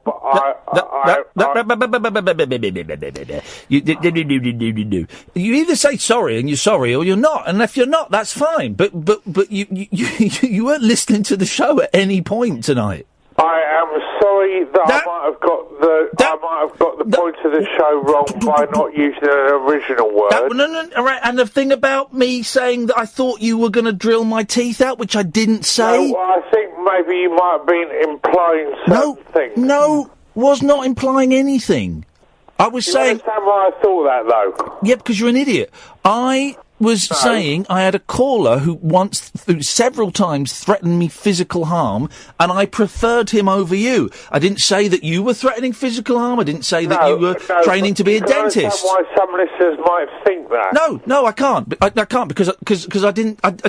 All I said was this caller I used to threaten physical harm, and I still preferred talking to him than I do to you. There's not in any way. I would never threaten physical harm on anyone. No, and I'm not saying you. I'm not saying that. I'm not saying that you were, Paul. Literally, I'm not saying that. You understand why people might understand? I can understand. From what You're you right. said. All right. Yeah. All right. I can understand why an absolute idiot might understand that. Yeah, and there are idiots out there. You're one of them. Yeah, I might be an idiot. No, I'm not an idiot. Well, hang on, but you thought. You understand why people might think that. I can understand why idiots might think that, and you thought that, so you must be an idiot. No, I just get an idea what some listeners might think. No, I don't. No. You thought that. You thought that. Okay, I apologise. I say I'm sorry. Let's go to bed at 11. There we go. Is that sorted out? Fine, he apologised. Good, I appreciate that. I'm the bigger man. Because years and years ago, 14 years ago, when I did this breakfast television programme called Rise, that no one watched, but I loved, we were going to have...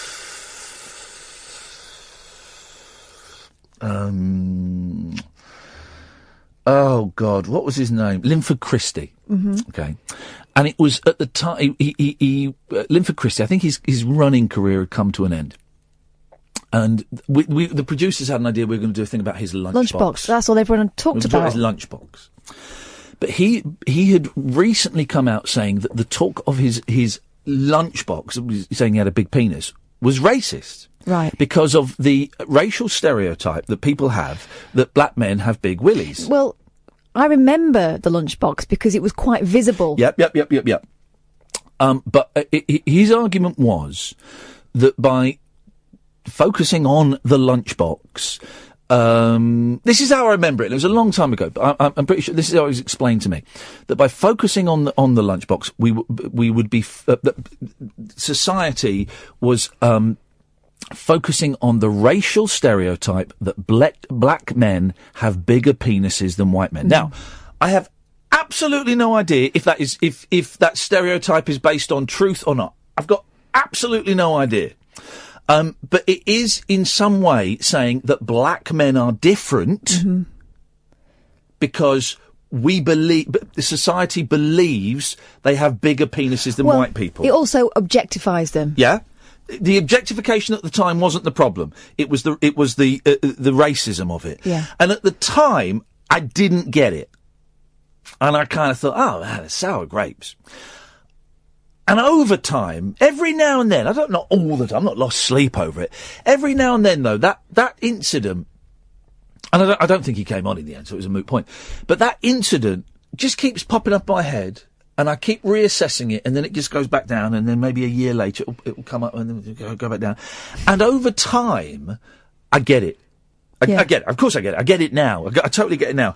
And so, unless these football fans have actual evidence that Mr. Lukaku does have a huge penis, then it is based on a racial stereotype that black men are different. I think you could argue that Linford Christie was based on the power of people's eyes rather than an assumption, whereas, you're right. But then again, people weren't used to seeing those lycra suits so much, were they? No. I mean, when I was growing up, that was quite a new thing, because it was always like short shorts, wasn't it, for But then before? where does Matthew Dilley fit in all of this? You know Matthew Dilley? I know it rhymes with has a 10-foot willy. Yeah, he showed it to the girl next door. She thought it was a snake. She hit it with a rake, and now it's only 5'4". Oh, I thought it was my friend Billy. I think maybe we had a kid at our school called Matthew Dilley, but he was white. Now it's only 5'4". Jeez.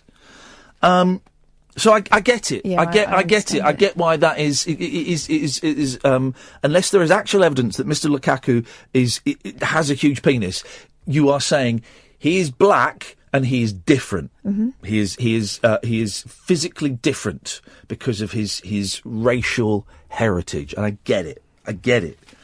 And it's in the Sun. I'm surprised the Sun get it as well. 0344 499 1000. Good evening, Dennis. Good evening. You're getting some right crap on tonight, aren't you? Well, it's exactly 10 minutes to 12. The worst crap is coming on. Good. Not from me. Yes, from you. I've got a request to you. A requestion? Yeah, I know, a request. Yes, or a question. When I kick the bucket and you're not going to pay anything... Yes. I want a nice floral tribute with a sign on which says, bored to death. By you. Okay. Oh. Okay. So, the thing is, when you die, I get the money. Yeah, no, we'll spend it on a decent... No, God, no. I'm going to spend it on drugs. Well, that'll keep you going, won't it? Yeah, it'll do me the world of good. You don't take drugs, surely. Well, Dennis, I don't, but I might do just to overcome the grief of losing such a great friend as you. Well, there we are. Listen to this, boy. When you're in Luton again... we're in Luton December the 3rd or 4th. I might get down to see you if I can get transport. Well, if you can, your name will be on the door, Dennis. And don't put me in the bloody middle like you did last time. Well, you're going to be sat up on stage with me and Kath. We'll operate you like a ventriloquist dummy. Yeah, well, you come down and kiss me. Do we have to put a ticket for Nursey on the door as well? No. Thanks for calling, Dennis. Bye-bye. He'll be dead by then. He won't be there. There's no way that guy's going to be there. If he's not there, we'll just get a picture of him in a frame. There is no way that is he's going to be there. Buddy, the talking parrot, mimicked his owner to order online shopping via Amazon's Alexa voice-controlled system. Okay. Shocked Corianne Pretorius could not work out how she had requested a £10 set of gift boxes until she realised her African grey had bought them. The 5-year-old pet impersonated one of her conversations and placed the order while she was out. Now, here's the thing. I don't believe this, because I can't... here we go. Hang on, on my phone. Hello... What do I say? Hey, Siri. Oh, it works. I don't understand. I works. Hey... I should search the web for it. Hey, Siri. How old is Iain Lee? Did you mean Christian Lee? No, Iain Lee. Okay. Yeah. Siri? Hey, Siri. How old is Iain Lee? Did you mean Christian Jesus Lee? Christ. She really likes no. Christian Lee. How old is Iain Lee? I don't know Christian Lee. I don't care about Christian bloody Lee. Hey, Jesus. Hey, Siri. Forget Christian Lee. How old am I? I don't know Christian Lee. No one's listening tonight, are they? I'm getting more sense out of this than I get from Stoke Poges. It's not saying a lot. Hey, Siri. How old is Catherine Boyle? I don't know Catherine Boyle's age. Right. Well, hey, Siri. I thought you were supposed to look it up online. Hey, Siri. I thought you were supposed to look it up online when I asked you a question, you tit. I don't know what that means. Jeez. If you like, I can search the web for... I thought you were supposed to look it up online when I ask you a question, you tit. Am I doing this wrong? This is what I'm saying. I can't believe a parrot... I can't believe a parrot could order something when Siri... Hey, Siri... Tell me how old the radio presenter Iain Lee is. My web search turned something up for how old the radio presenter Iain Lee is. Have a look. Right, you've just basically gone and picked out the story from the BBC about when I was accused of being a racist and Wikipedia. So...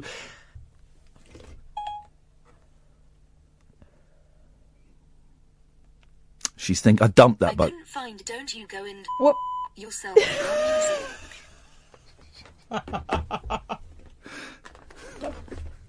So I don't believe this parrot story. Because I can't even... I thought Siri was supposed to do everything. I thought she was supposed to be your mate. That's unbelievable. She knows how many steps you've done. Let's see. Hey, Siri. How many steps have I done today?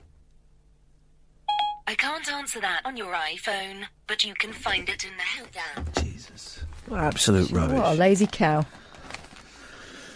The Buddy activated her £150 Amazon Echo Smart speaker, which connects to the internet shopping giant's artificial intelligence hub.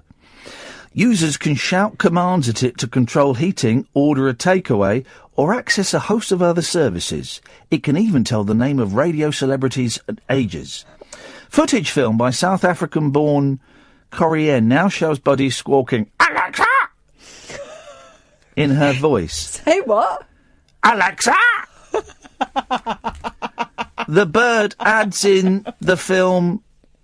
hang on, Alexa!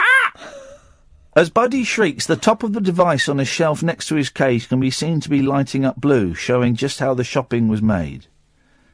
That is rubbish. Full shine. She said, when I came home on Sunday, I could hear Buddy talking, but couldn't quite make out what he was saying. Then I heard Alexa say, "Sorry, I didn't quite get that." Buddy said, "Alexa!" and some gibberish, and the machine replied, "What is it you want to order?" I didn't hear what happened after that and didn't think anything of it, you idiot, until I got a notification that my Amazon order had been placed. I hadn't ordered anything. I asked my husband and my son, who didn't know what I was talking about. So then I asked Alexa, what was my last order? And she said it was these golden gift boxes. I laughed out loud because I knew that it was Buddy. Buddy is hilarious. We have a cat and he mimics that too. He's such an attention seeker. He also swears in Afrikaans. Oh. Flippin'. That's particularly nasty. Oh, God. We're going to have Dennis Le Corrier from Doctor Hook on, and does solo stuff as well, all that kind of... We'll have him on, we'll just have a chat, we'll talk about music, we'll talk about life, we'll talk about bloody parrots. You're welcome to call in and chat if you want. 0344 499 1000. I'm Iain Lee, this is Talk Radio. Talk Radio. We'll phone up Dennis just after the news. 0344 499 1000 if you want to phone up. And you can chat to us about anything. Doesn't have to be about music, can be whatever you want. I'm Iain Lee. This is Talk Radio. Across the UK, online and on DAB. Take a far-out trip into the twilight zone of late-night radio with Iain Doo-Doo-Doo-Doo-Doo-Doo-Doo. Unmissable late-night radio with the original king of unconventional conversation. Make contact with Iain Lee. The Late Night Alternative with Iain Lee on Talk Radio. Right. Let us dial Dennis Le Corrier. I've deleted the whole number. Right, hang on. You'll know him, of course, from Doctor Hook. He's done some cracking solo records as well, and he's one of the good guys. He's one of the good guys. Very generous with his time and with his thoughts. And let's see if we got the right week. Hello, Dennis Le Corrier. Hey, hello. We got the week right. I'm so sorry, man. My head is, as you know, for various reasons, is all over the place. Yeah. I was a week out last week. Well, yeah, because I said to you, what do you want to do? You want to do this on the week of the 18th, and you said, how about the 20th? And then it's funny, man, because I got home and Sam was listening, and then she saw a tweet where you said, Dennis is on at 12, and she tweeted me, she said, is this true? And that's why, because I thought, and I said, I'm glad you told me that, because what if I would have nodded out and I would have woke up on the air? I couldn't have said, leave me alone, please, we'll do this another day. No, you're absolutely right. We said we even said Wednesday the 20th. It was in several sentences. You picked it. You chose that time. I'm an idiot. All I was going to do was iron some clothes and be ready to go on. That's all I was going to do. How come you're a night person? Because I always say, why don't you come on at the start of the show and midnight's better. And you're up through the night, aren't you? Yeah. I would come on earlier. That's not a problem. You know what I thought? I thought you would just save it into where you were positive nobody was listening. But no, I don't know. I talk to you anytime.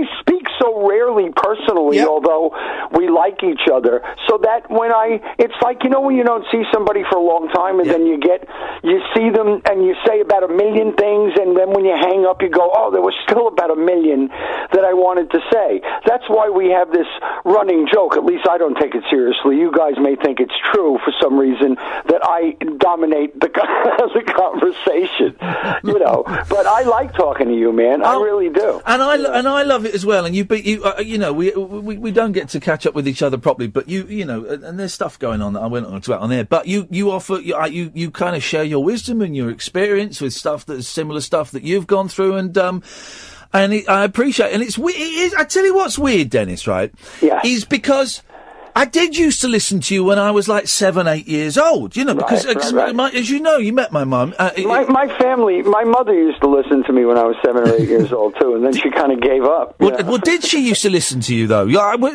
Did she? Yeah. My mom, it was so weird, okay, because my mother was like 19 years old when I was born. Yeah. So she was a kid, and she had young friends, and they listened to music. And so by the time I was 4, 5, 6, she was still a very young girl. Yeah. And she liked singers like Sam Cooke and Johnny Mathis and Dinah Washington and Chet Baker, really great singers. And she wasn't a musician, and she wasn't a singer, but she, what I grew up around was this really young appreciation, excited appreciation about music. You know what I mean? That's what I got. None of the skills, and so maybe that's what rubbed off on me, rather than my mother was a piano and she made me take piano lessons. At that point, I would have joined the army, you know? just reminded me that I never really did the maths until I was a lot older, that my mum was 18 or 19 when she had my sister. Yeah. And so she would have been 22 when she had me.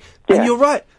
Babies having babies. She was a kid, and I knew it wasn't until I got. Look, man, my son is older than me now. You know, so if you do the math, when I was about 20, he was on his way. Yeah. And you don't know, man. Really, I lived. I used to play in these bars, even a little bit before I met the guys in Hook. That's where I met them. Yeah. But I used to sit in these bars and make a little money, and I got married and had a baby when we were still playing in this tough little place for $60 a week, and my rent was about that a month, and that seemed to work out. I think that was the economy back then, that your monthly rent should never be more than you make a week or something, and I was hitting it right on, and the place had mice and everything, and I would learn how to trap them silently, and it was really weird. But I'd come home at 3 o'clock in the morning, all right? Yeah. And my baby at that point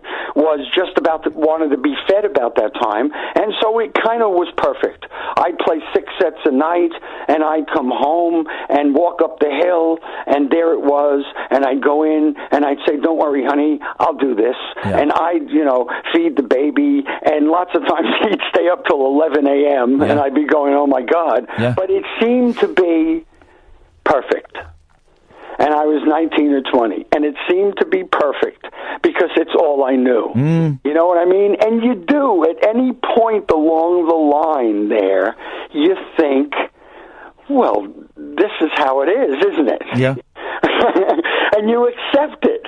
You know what I mean? You accept it, and that's a little bit like being on the tube and going, well, I guess we're here. Well, I guess we're here. Well, I guess we're here. I mean, let me ask you a thing, right? The thing I've heard other people say this, and I've thought about it a lot, right? And it's, I've got a few quid in the bank now, and I've nearly paid off the mortgage, and so I'm sort of all right. But for me, and I've heard this from other people, my most favourite part of my career was just before it took off. Just before I got that break, when I was struggling, when I was skint, but I was full of optimism, I was dumb, I was naive, and it was just before it took off and just as it started to. That's my favourite part of the last 25, 30 years. I know, me too, and I'll tell you why that happens, because first of all, you haven't been kicked in the bollocks yet so many times that you want to quit. Yeah, yeah. And the other thing is, you're just doing it. You know what I mean? You have no... Yeah, it's not real. You're just doing it. None of the bad reviews have come in. You don't have any of these opinions. You don't even care. You're kind of just doing it, and you have nothing to live up to yet. Yeah. Because I remember having a hit record, and we would hug each other and look deeply into each other's eyes and think, "Oh my God, now we have to have another one, don't we?" Is that true? That you could? How that goes. And then you set a standard for yourself. You couldn't enjoy that. You couldn't enjoy having like a massive hit. How long could you enjoy having a number one hit before thinking, geez, we've got to do it again, man? Of course. Hey, and it's not even you that says that. It's the record label that goes, you know how much it costs us to get that one record up there at the top of the charts? You have to have more, you know? And it's just the thing, man. It's just, I like anything that seems like it's a metaphor for life, because the older I get, you can look at it a lot of different ways, but philosophically is probably your best bet. Yeah. Because I was just saying earlier that, when I was a kid, everything behind me was behind me, and it was almost the reason I was moving forward. Yeah. And now, my past informs my future greatly. You know what I mean? And it makes me think, Yeah, okay. Well, I know that already. You know what I mean? I kind of know what to be afraid of. If I've seen it before, probably not going to kill me. Going to annoy the hell out of me again for a while, but probably not going to kill me. And so my past really informs me. And when you're a kid, you're running from that. Yeah. You know, I remember being on the cover of Rolling Stone. Somebody said to me the other day, so when you guys were on the cover of Rolling Stone, was that really cool? I said, yeah, but the thing for me was that I was like 20 years old. We were a bar band 15 minutes before that, and just before that, they were kicking me out of high school. Yeah. So I didn't have a whole hell of a lot to say in Rolling Stone. You know what I mean? You see, the Rolling Stone magazine's gone up for sale. You seen that Jan Wenner is selling Rolling Stone because no one buys magazines anymore. I bet they don't. I bet they don't. And they probably killed themselves a little bit themselves by doing their online thing. Yeah. See, that's the thing. You eat yourself.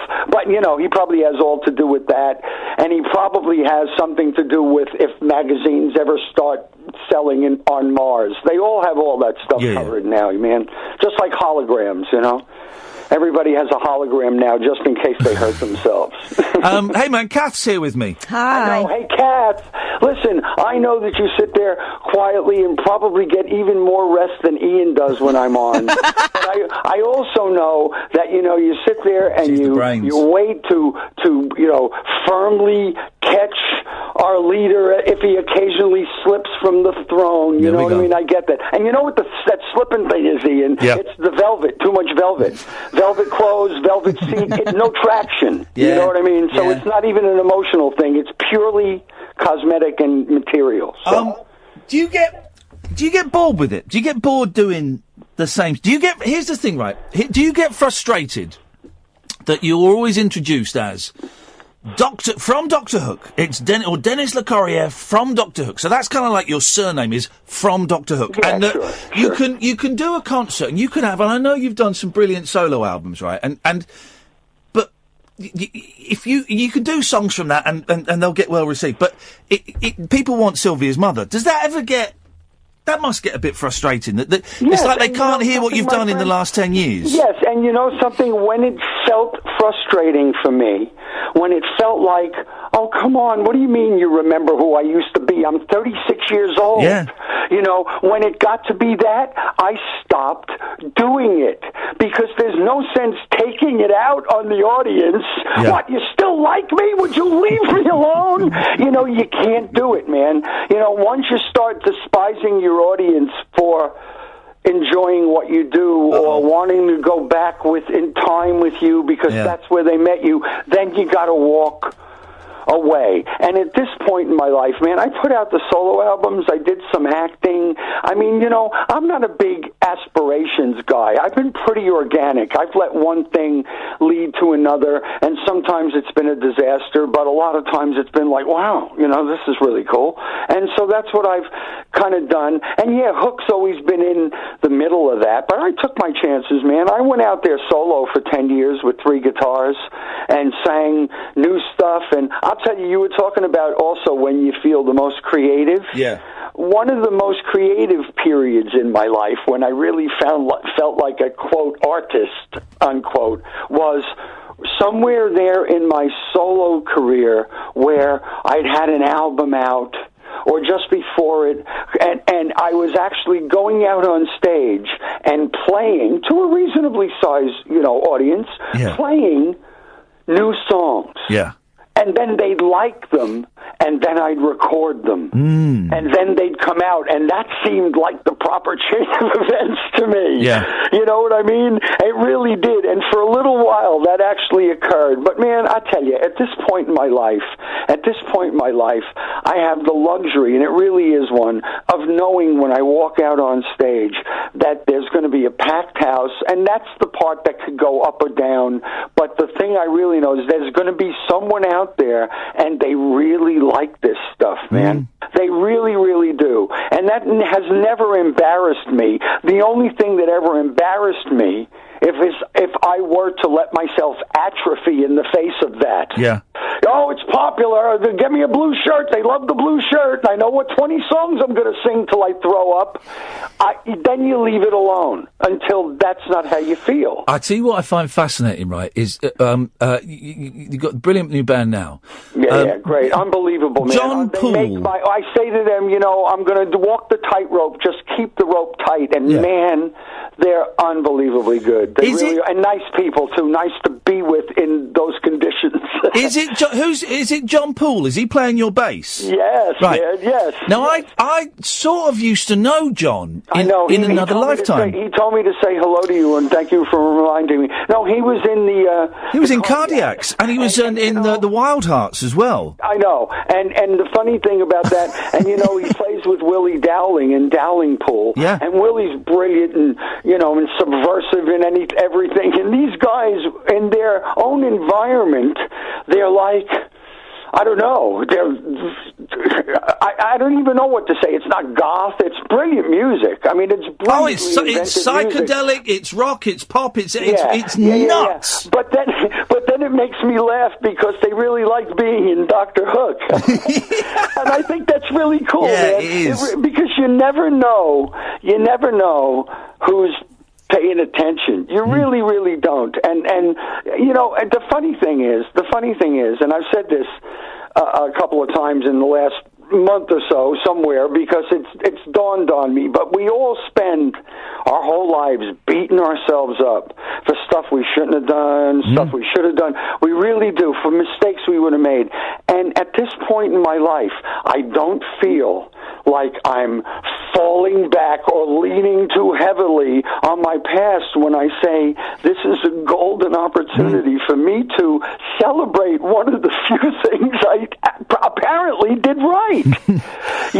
And that's how I'm taking it now. Yeah. That's another thing I'm really learning to do is extrapolate, not delude myself into it, but extrapolating the good news. If it weren't, Dr. Hook, oh man, and there's a lot of things in politics and emotions that go along because it was my whole life. And then I can sit down and go, but I can give you a handful of really cool things that happen there that still affect my life positively. We've got some calls. You're all right to take calls, aren't you? I love that. I actually DM'd you before we went on and said, can we take calls, or is it disastrously? Who knows? It's been a tense night tonight on the phones. Let's see what we've got. We've got Sandra on the line. Hello, Sandra. Hi there, how are you? Oh, it's Sandra. Sandra phoned me up the other day and said, is there any chance of getting Dennis from Dr. Hook on the show? I went, Sandra, there's every chance. Sandra? Did you really? Do you have that kind of power over him? That's great. That's unbelievable. I'm going to shut up. You talk to him. I saw you for the first time in Kelvin Grove. Yeah. I've been up in Glasgow. It was amazing. Yeah. No, this year was summer. You ever saw me? Yeah. What took you so long, man? How long does the guy have to live before you show up? No, I'm glad you were there. Do you know, I don't know what night you were there, maybe both nights, but I asked the audience, I asked the audience if maybe they thought, because it was June and it was that nice outdoor venue and everybody was happy, if we should make that Kelvin Grove thing an annual event. And everybody seemed very positive. Well, we've just put, I think maybe on this Friday, tickets go on sale for Kelvin Grove on June 16th. So we actually have made it an annual event, at least once so far. Yeah, that was such a great crowd. That was such a good audience. And see the great thing? It was people of all ages. I was sitting next to an 8-year-old there with their parents, and there was 70-year-olds and 60-year-olds. I know. You know why that is? You know why that is? It's you guys that have kept this whole thing going. I swear to you, man. I did what I can over the years, but there's families, original fans, okay, and then they pass the music on to their kids, and they pass it on to their kids, and them on to their kids, and those last three generations don't care who we used to be. They only care how it is now. And so I love that. I absolutely, I get a tweet from people saying, I'm 21 years old and I'm probably the youngest fan here tonight, and I say, I bet you're not. Really truthfully, and I'm not blowing my own horn, but it really is lovely to know when I see people post things like, I'm so excited, I just got a ticket for my sister and me and my mom and my dad, and I think, well, You know, that's great. That's absolutely great. At this point in my life, we're coming to see you in October. We're coming down to Carlisle. We're coming down to Carlisle in October. Oh, you are? Good. Yeah, we're going to play. It starts next week in Cardiff, the first show, and we got like 43 shows in the next couple of months. It's you know, the promoter. The promoter said, I think the promoter asked my manager Adrian, would it be okay with Dennis? You know, talking like I was doddering and old. Would it be okay with Dennis if maybe once in a while we did 4 or 5 nights in a row? And Adrian checked with me, and I said, yeah, that'll be fine as we're rolling along. So they were all 4 and 5 nights in a row. So we'll see how it goes. But I'm really happy. This is like an extension of the tour we did last year. And last year we were in Aberdeen and Edinburgh and Glasgow. I mean, we played 4 different cities in Scotland, and then you guys came back 6 months later and did the 2 sellout nights at Kelvin Grove. So I have no complaints with Scotland, my dear. Good. It's my birthday today, by the way. Oh, is it? Happy birthday! Happy birthday! Yeah. Thank you. I tell you what, I won't ask you how old you are. I'll just tell you how old I am. All right, and that'll make you feel so much better. Okay. I'm 68. I'm 68, and but you know what they say? They say that 70 is the new 40, and you know what I say? Why the hell didn't you tell me that when I was 30? You know what I mean? I would have had so much longer to live. You know, thanks for the information now. Thank you, dear. Sandra, you've just been Dennis. Yes, go on. I hope you're feeling better, because I saw your tweet this morning. I was worried about you. I'm all right. Don't you worry about me. I'll be fine, Sandra, but thank you very much indeed. Jay's called in. I've got no idea what Jay wants. Hello, Jay. I don't know what I want either, to be honest. Well, hey Jay, this is Dennis, and you know, Ian only likes to talk to me because he gets to give his golden throat a rest. So maybe he wants you to deal with me, and I realize I have no idea who you are, and that could have been the worst thing I've ever said. But can I help you at all? That's definitely not the case. I can't say I even knew who you were, to be honest. Okay, hey, look, this does not hurt my feeling. You know, go to China and ask them who I am. See how many people applaud. You know. Go on, Jay. What do you want? Oh, well, I just thought I'd give you a ring, Ian. You know, it's been years since I've heard you. I used to be one of your fans back in 2006 when I was about 15 or something. Oh, no, yeah. Back in those days. Well, why have you? Hang on. So why have you not listened for the last 11 years? Well, you left the old station. Am I allowed to say the names? Of course, you're allowed to say the name. Yeah. Station? Yeah. So you left LBC. Yeah. And then I didn't know where you went. You know. God. And then I went through my teenage moody years. Yeah. And you know, because that's normal. Yeah. And then here I am as a adult now, and I just found you. I used to actually call you up on Triple M back in the day. Yeah. What did you used to do? What was your party piece? Oh, I got banned by you about 3-4 times. Oh, got banned 3 or 4 times. Effective banning, then. I love people with that kind of reputation. Yeah, you'll love me. I get thrown out of parties everywhere I go. You know what I mean? Well, Jay, I'm glad you found me again. It's the same old rubbish. Nothing's moved on, I'm afraid. Well, what happened to Verinda and Barry from Watford? Barry was Barry. Well, I thought Barry had been murdered, but then it turns out he's on some game show called Cheap, Cheap, Cheap with Noel Edmonds, and Verinda just sends me abuse on Twitter. Right. Well, fair enough. That's where we are. 2017. Jay, Monday to Friday, 10 o'clock till 1 o'clock, and sometimes a little bit later. We're here, so come and join us any time. Yeah, I will. I won't try and get myself banned anymore. Okay. I'm going to cut you off now. There we go, he's gone. You know, he was really lovely. You know, I'm glad I wasn't in a call box, but, you know, because I don't usually carry that much change with me, to tell you the truth. But no, that was nice. You know, I don't care. You know, I was standing in a queue about a year or so ago, you know, trying to get, like a Costa coffee or something, you know, and near where I live here. And I was just wanting to get a cup of tea. It's all I ever wanted is a cup of tea. Yeah. And there was a guy in front of me, and he kept kind of turning around and looking at me, and and finally he turned around to me and he said, "Look, is it strange that you're just standing here and nobody knows who you are?" And I said, "Well, first of all, You did. You know what I mean? And no, I'm not really standing here wondering who knows me. I'm just hoping that everybody in front of me doesn't order a panini because I just want a cup of tea. You know, but it's really amazing when people think that, and maybe some people are. I swear to you, man, and I'm not being coy, and I say this because I love the fact that this sort of organically happens to me, but I don't carry it around with me, man. I mean, not that I'm Justin Bieber or I get mobbed, but no matter where I am, when if somebody comes up and says, "Can we take a photo?" For a split second, I think, "Why? Oh, yeah, okay." You know, I mean, I don't wear that. I don't wear, and I'm glad I don't. That's my point. My point is not, "Oh, what a humble guy." I'm saying, thank goodness that there's some respite from, you know, because when I'm on the road and I'm doing interviews and I'm doing shows, the first thing I hate, the first thing that wears me out is me, is my personality, where I want to say, shut up. I'm sure after tours, when I come home, my neighbors think someone's moved in with me. You know what I mean? Because I'm probably saying things like, just get away from me, and I'm the only one in here. Dennis, do you miss, though, like, the pop star aspect of it, you know, being on the telly all the time and the cars and the, you know, playing huge concerts with the... here's the question, I mean. Do you miss the camaraderie of the original members of Doctor Hook becoming famous with them? You know, that thing of where a group becomes famous is unique. I don't miss it, but I cherish a lot of it. Yeah. I don't miss it, you know, because, I mean, it wouldn't be the same. But, I mean, yes, and, you know, when people say to me, can you tell me a highlight of my highlight with Hook is that we were all friends. We started off as a bar band. We had no idea. Stuff just kind of happened. We went with it.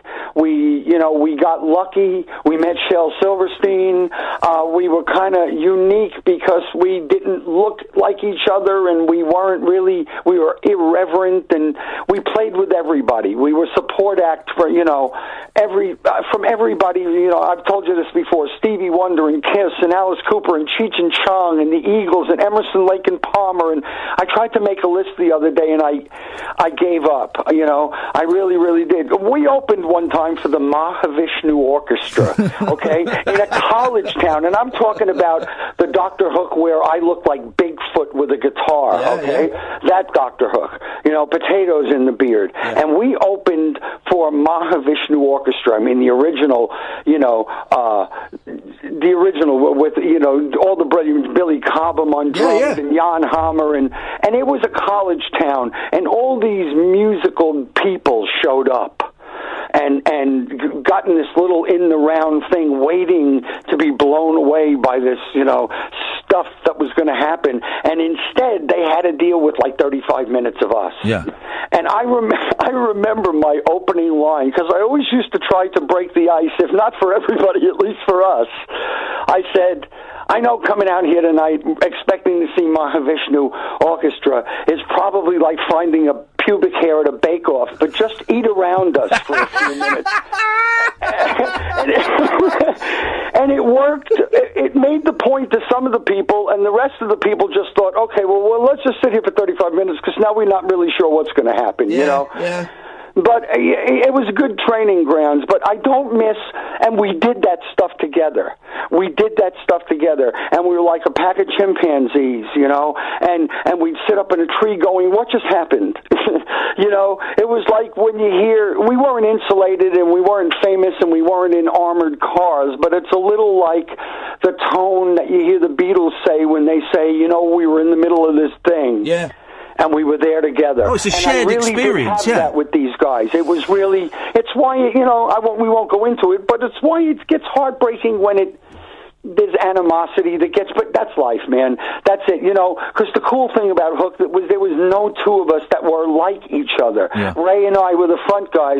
When we had some time off, he'd go to Alabama and sit on the riverbank and go fishing, and I'd go to New York and look for bookstores and find sushi bars. We were not the same people, and it made Dr. Hook what it was, but we also didn't have Christmas dinner together because we didn't eat the same, you know what I mean? We weren't... so you kind of keep the diversity for where you need it. Dennis, stay there, because I've missed 2 breaks already. We'll have a quick break, then we'll come back. Is that all right? That was Jay's fault, man. Don't be laying this on me. Oh, man, I love it. I'm Ian Lee. This is the Late Night Alternative on Talk Radio.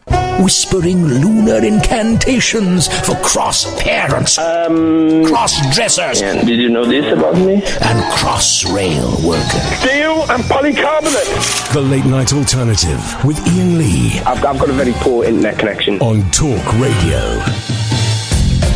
You can call in 0344 499 1000. No lock-in tonight because I'm up early with the kids, so there'll be no lock-in tonight. But we've got Dennis LeCorrier on the line, who's doing a tour, and we'll name some of the dates, but we'll tell you where you can find the rest. Dennis, where do you are you particularly familiar with Loudon Wainwright III? Yeah, I have a lot of his stuff, yeah. I think he's really cool. Because I know here's the thing, I don't really know his songs, but I just read his autobiography. Oh. Half a good book. It's one of those books where it's not really linear. It doesn't go, right, it's chapter 1, I was a baby, chapter 2, I went... It's not that, it just... It kind of flits all over the place, and he puts in lyrics from his songs. There's loads of lyrics from his songs, and he seems like a very clever wordsmith. He doesn't hold back, you know. He talks about being an absolute terrible husband several times, you know, about cheating on his missus and about finding it awkward being a dad. And I don't know. I just read it. I thought you might enjoy it. It's a really interesting. Because I love an autobiography. I love biographies and autobiographies about singers and musicians and bands.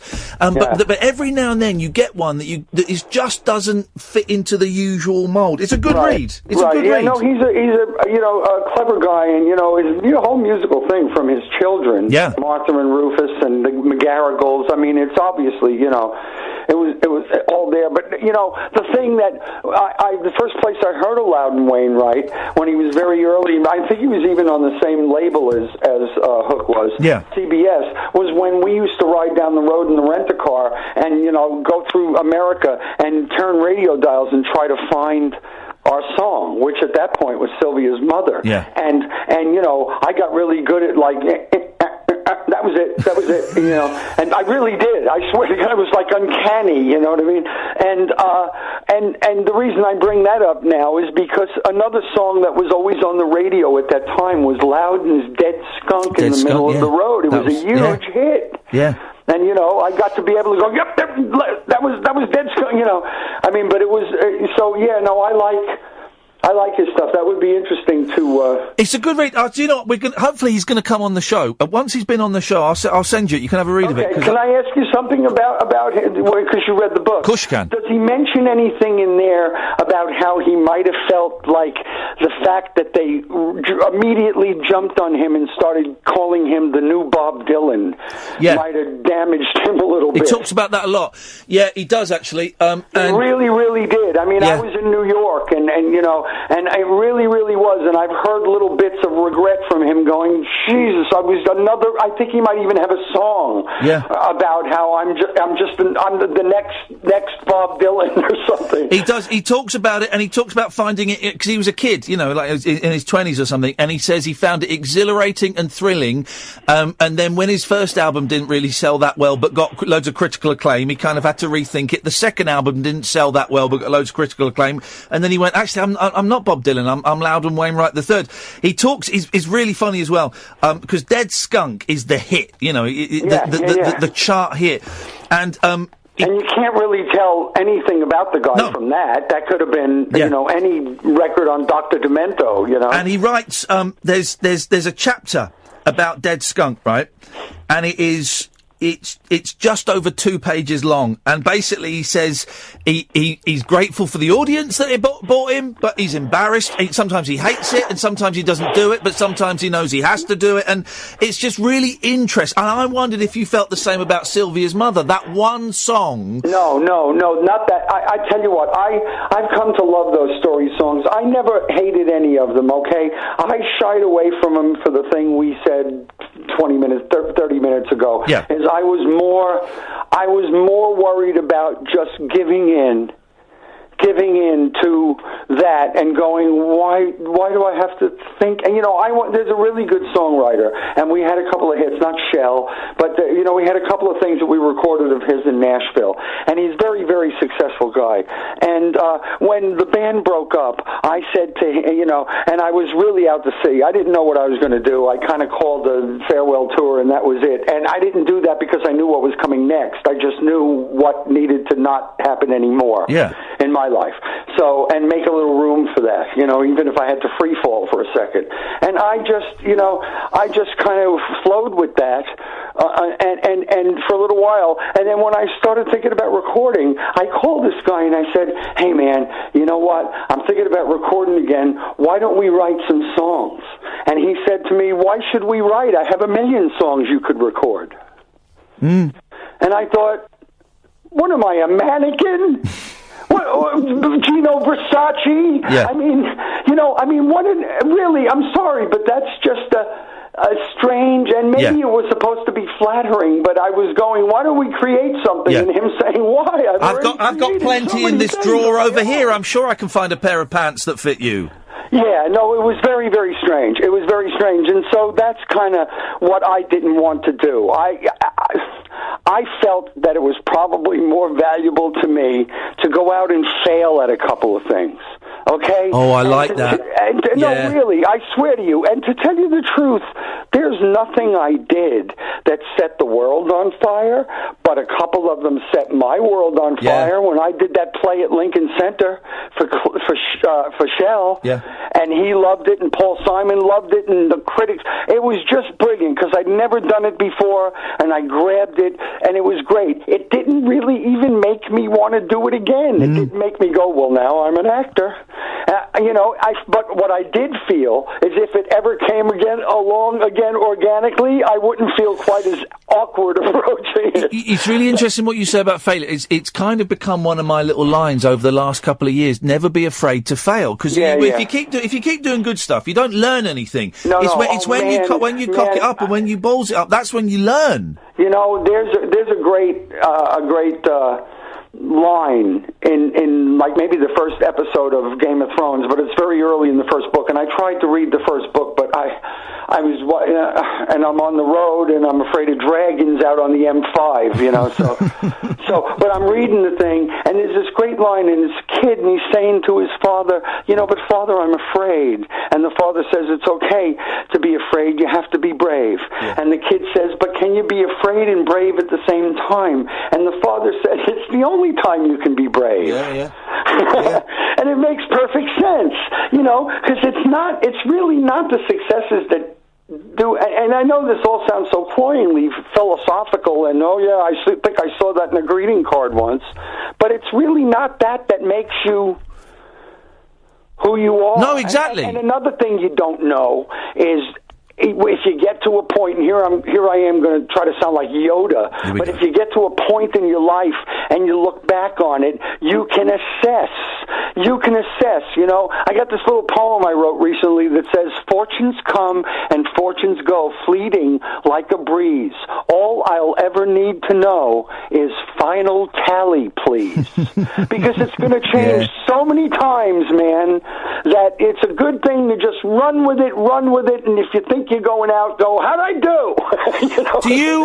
Do you worry about getting old? I'm really starting to. I'm worrying a bit about getting old. I went and saw some kids today who are putting on the kids. They're in their 20s, but they're doing a production of Hair, and I flipping love Hair, the musical. I think it's a masterpiece.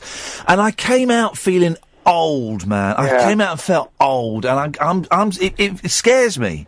Well, I got a weird thing going on with that. No, I absolutely hate it. Okay, your options dry up, you know what I mean? If they even like what you did, they're looking for a younger version of you. I mean, so that's why I'm kind of doing the hook thing. I'm staying within my domain. I'm not going out and competing with Royal Blood or, because it's ridiculous. People like what they like, and so I'm doing what I do, but I don't like it. I don't like it. I have to say that I feel pretty good. I mean, I don't feel much different than I did when I was in my late 40s, early 50s. You know, there's a couple of little things, and you say, I wish I could tune that up, but probably not. And, you know, but mostly I feel okay. Now, the thing about that is, and people go, oh, you know, you can get hit with a taxi cab when you're 12. It doesn't matter, you know. We're all going to die sometimes. But, you know, after a certain age, the inevitability factor sets in, and there's nothing you're going to do or take or say or pray to that's going to help you get out of it. Yep. So, for me, you know, and I've said this a million times, too, because I can't think of a better way to say it, but if you want to know how old you really are, be doing it 68, what you were doing at 28. And you'll know at least where you've had to adjust, you know, because that's all you can do. And I still do it pretty much on stage the way I always did it. I mean, I'm physical. It's up there. I'm up there a long time. I sing. When I'm done singing, I'm talking. It's a lot of physicality to it, and I like that. I really do like that, because it's never going to be, now let's wheel him out there. He'll sing 20 songs you like. Well, he'll kind of try to sing 20 songs that you like, and then we'll all light a candle and we'll wheel him off. You know? Yeah. So it's got to be, you know, somebody called the band, they said, oh, I went to see the band, it's really cool, it's like new age vintage, and I really like that, because it is an old catalog, peppered with a few things from my solo albums, a few, like 3, you know, like Shine Sun, and people love that, so there's no complaint with that, you know, but it's, you know, I don't know, man, it really is what it is. I saw a brilliant quote from Paul McCartney, which I will paraphrase slightly, then I'll bring Dom in, because Dom's called in. Okay. And Paul McCartney, he said, look, I get it, when I do a concert, the minute I start playing a song from the new album, the arena goes dark and I can hear people go into the bar. But as soon as I play the first chords of Hey Jude, the place lights up with people holding their phones. He said, I get it. I get the kind of deal I've got to play with them, that I've got to do a couple of hits, new one, 3 hits, new one. You know, and I thought that was really interesting self-awareness from Macca. Yeah, and you want to know something? Very early, when he was out of the Beatles and he started Wings, for the first couple of years on the road, he wouldn't play any Wouldn't touch a Beatles song, no. And, you know, Paul Simon wouldn't play any Simon and Garfunkel. Yeah. This is an artist saying, I don't want to die right here. Yeah. You know, in my own footprints. That's all that... I wrote a thing, or I tweeted something the other day that I was thinking, and I just said, just keep in mind that every time an artist puts out music that you absolutely hate, it came from the same spirit of adventure and willingness to fail as the stuff that you love. Yeah. Because if you only did the first thing, and then you did it again, if you only did that first thing, that's all you're ever going to get. You know, I mean, when we put out Sylvia's Mother, it was lovely. The band plays it, and it's so great, and the harmonies come in, I almost forget to sing, you know? Yeah. It's really great. But, you know, Sylvia's Mother, then people started pitching us. I got a song about my uncle. I got a song, you know, it was like the whole family. Everybody at the Thanksgiving table now gets a song, you know? Dennis, say hello to Dom. Okay, hi, Dom. Hey, Dennis, you all right, mate? Yeah, I am. You know, and if you've called to talk to Ian, I'm fine, man. You know what I mean? I can bite my nails. I think he's called to talk to you. Oh, Haven't you, Dom? Of course. Well, that doesn't hurt my feelings. Hi, Dom. What can I help you with? Hey, I do Ian Lee quotes on Twitter, and I always follow your tweets on there. They're really good. Oh, cool. Thanks. Good, great. I wanted to ask you about Last Man Standing with Jerry Lee Lewis. Yeah. I've never even heard of that album, and I was looking on Wikipedia, and I saw it and thought, how the hell has this escaped me?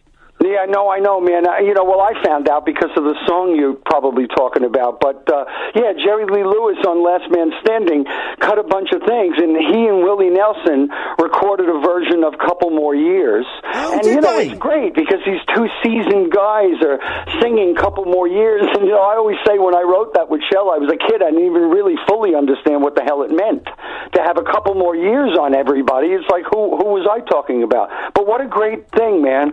A great track, great vocals, and what a thrill for me to be on a Jerry Lee Lewis album, you know? How do you find out? But do you get a phone call saying, hey, there's a chance that Jerry Lee wants to record you? Or do you just, someone mentions it once it's been done? Usually, if they're going to use the song, they have to call in for what's called label copy. Right. And that means they check the writer, check the publisher, cross all the I's and stuff, and then usually that filters to me. Yeah. So I knew it was going to be on there, but, Yeah, and what a thrill. And, you know, that song's had a lot of mileage that couple more years, man. I mean, Shell's lyrics, and a lot of people have really...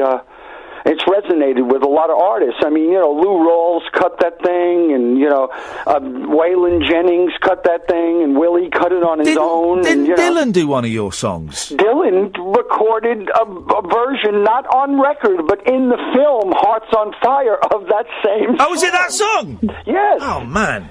You know, and people go, yeah, so what do you think? And I think, well, you know, it's always flattering when any artist, never mind Bob Dylan, decides to, you know, warble a couple of things that you think, or a couple of notes that you wrote. But, you know, he has plenty of his own songs. I was wondering if he minded if I went around telling people that I wrote Blowin' in the Wind just as some kind of cultural trade-off, but I've decided not to. But, yeah, no, that song's had a lot of mileage, and I got to be very humble here and say it's mostly because of Shel Silverstein's songwriting lineage. Dom, thank you very much for that. Hey, thanks, Dom. Thank you for bringing that up, man. I'm going to try to find that in my wreck of a flat here and listen to it. Listen to it, man. I tell you what, we'll end on it. We're going to end in a couple of minutes. We'll end on it, Dennis, because I've just I've just found it's on YouTube. I've just found it on YouTube. Everything's on YouTube. Everything. You know, I bet you just telling me it's on YouTube is on YouTube. You know? Yeah, that will be. Let's do a little bit of business. Yeah. Because it's business. Doctor Hook, his touring starts September the 27th. When's that? That's next week. Yes, it's first show in Cardiff. It's sold out. What a lovely way. You know what show I'd like to push, if you don't mind? Yeah. Just because it's what it is we're doing the Palladium in London on November 8th. 8th of November, yeah. You got to do well at the Palladium. Did you ever hear Lenny Bruce's bit about the Palladium? No, I'm not that familiar with Lenny Bruce's Lenny stuff. Bruce, man, you know, here I am. I'm not going to do Lenny Bruce, but it's a bit about this guy, and he said, you know, New York comedian, nobody knows him, and he says to his agent, look, you know, got to get me at the Palladium. So they slip him in one night somehow, and he's on the bill, and he's the guy with the bow tie, and just before he's going to go on, Vera Lynn goes out and does a very, very poignant, sad tribute to the boys lost to Dunkirk. and then this comedian has to go out and follow him, and follow that, and it's where the line that I've heard so many people use in the business, he goes out and he looks at the audience and says, so is this an audience or an oil painting? But it's really cool. Lenny Bruce was, you know, probably sounds a little dated now, but here's the thing, I tried to listen to Lenny Bruce, because there's loads of albums, but I think I picked a dud album. I picked one of those ones where he's banging on about the FBI all the time and wasn't actually telling jokes. You know what you got to get? Go on. You got to get Lenny Bruce live at Carnegie Hall, okay? He's in the middle of his troubles, in the middle of all his troubles, and he wasn't yet so in the middle of his troubles, because there was a point near the end of his career when he would go on stage and read transcripts from his court cases. Yeah. And it was boring and sad, but I mean, he had gotten arrested a few times, a few places were starting to blackball him, not getting a great reputation across America, and he had a night at Carnegie Hall booked, and there was a blizzard that night, and he went to that show thinking he was doomed, and why is he even doing this? And he took the subway, and he came up the subway stairs, and there was a line around the block, and you can hear that in his voice, and he's great, and that, you should get that album. I'm going to get it. At Carnegie Hall. It's a double, I don't know how it is on CD, but I used to have the LP, and now I have the CD. Dennis. But it's a double album, man, and if you don't connect to that album, then then Lenny Bruce went past you, because a lot of stuff goes past me, you know, Right. and that I think really, Dennis, you know, we got to finish. We're done. We're done. The London Palladium is on the 8th of November, but everywhere. Oxford, Leicester, Bournemouth, Reading, Birmingham. It goes on into December, Southampton. Ireland, everywhere, seriously. And you know, this is an extension of last year's tour, when we did about 34 shows, and then the promoter again said, how'd you like to do a couple more next year? And so we said yes, and now we're doing 43 more, and I'm pretty sure that they're running ahead and building a few mock towns for us to play in. I've tweeted the link. I can't believe that there's that many residences in the world. DennisLeCorrier.com. I've tweeted the link, and I'll tweet it again tomorrow. Dennis, always a pleasure, man. Here's Jerry Lee and Willie Nelson singing your song. Thank you, Ian. Thank you, Kath. Take care, man. Love you lots. See you later. You too, pal. Bye-bye. Bye-bye. Just the nicest man. Let's end listening to this. Who wrote this? Yeah, baby. That's all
baby.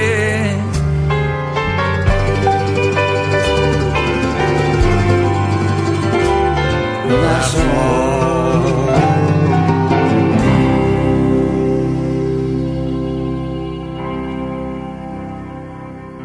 Let's do that a couple of times, everybody.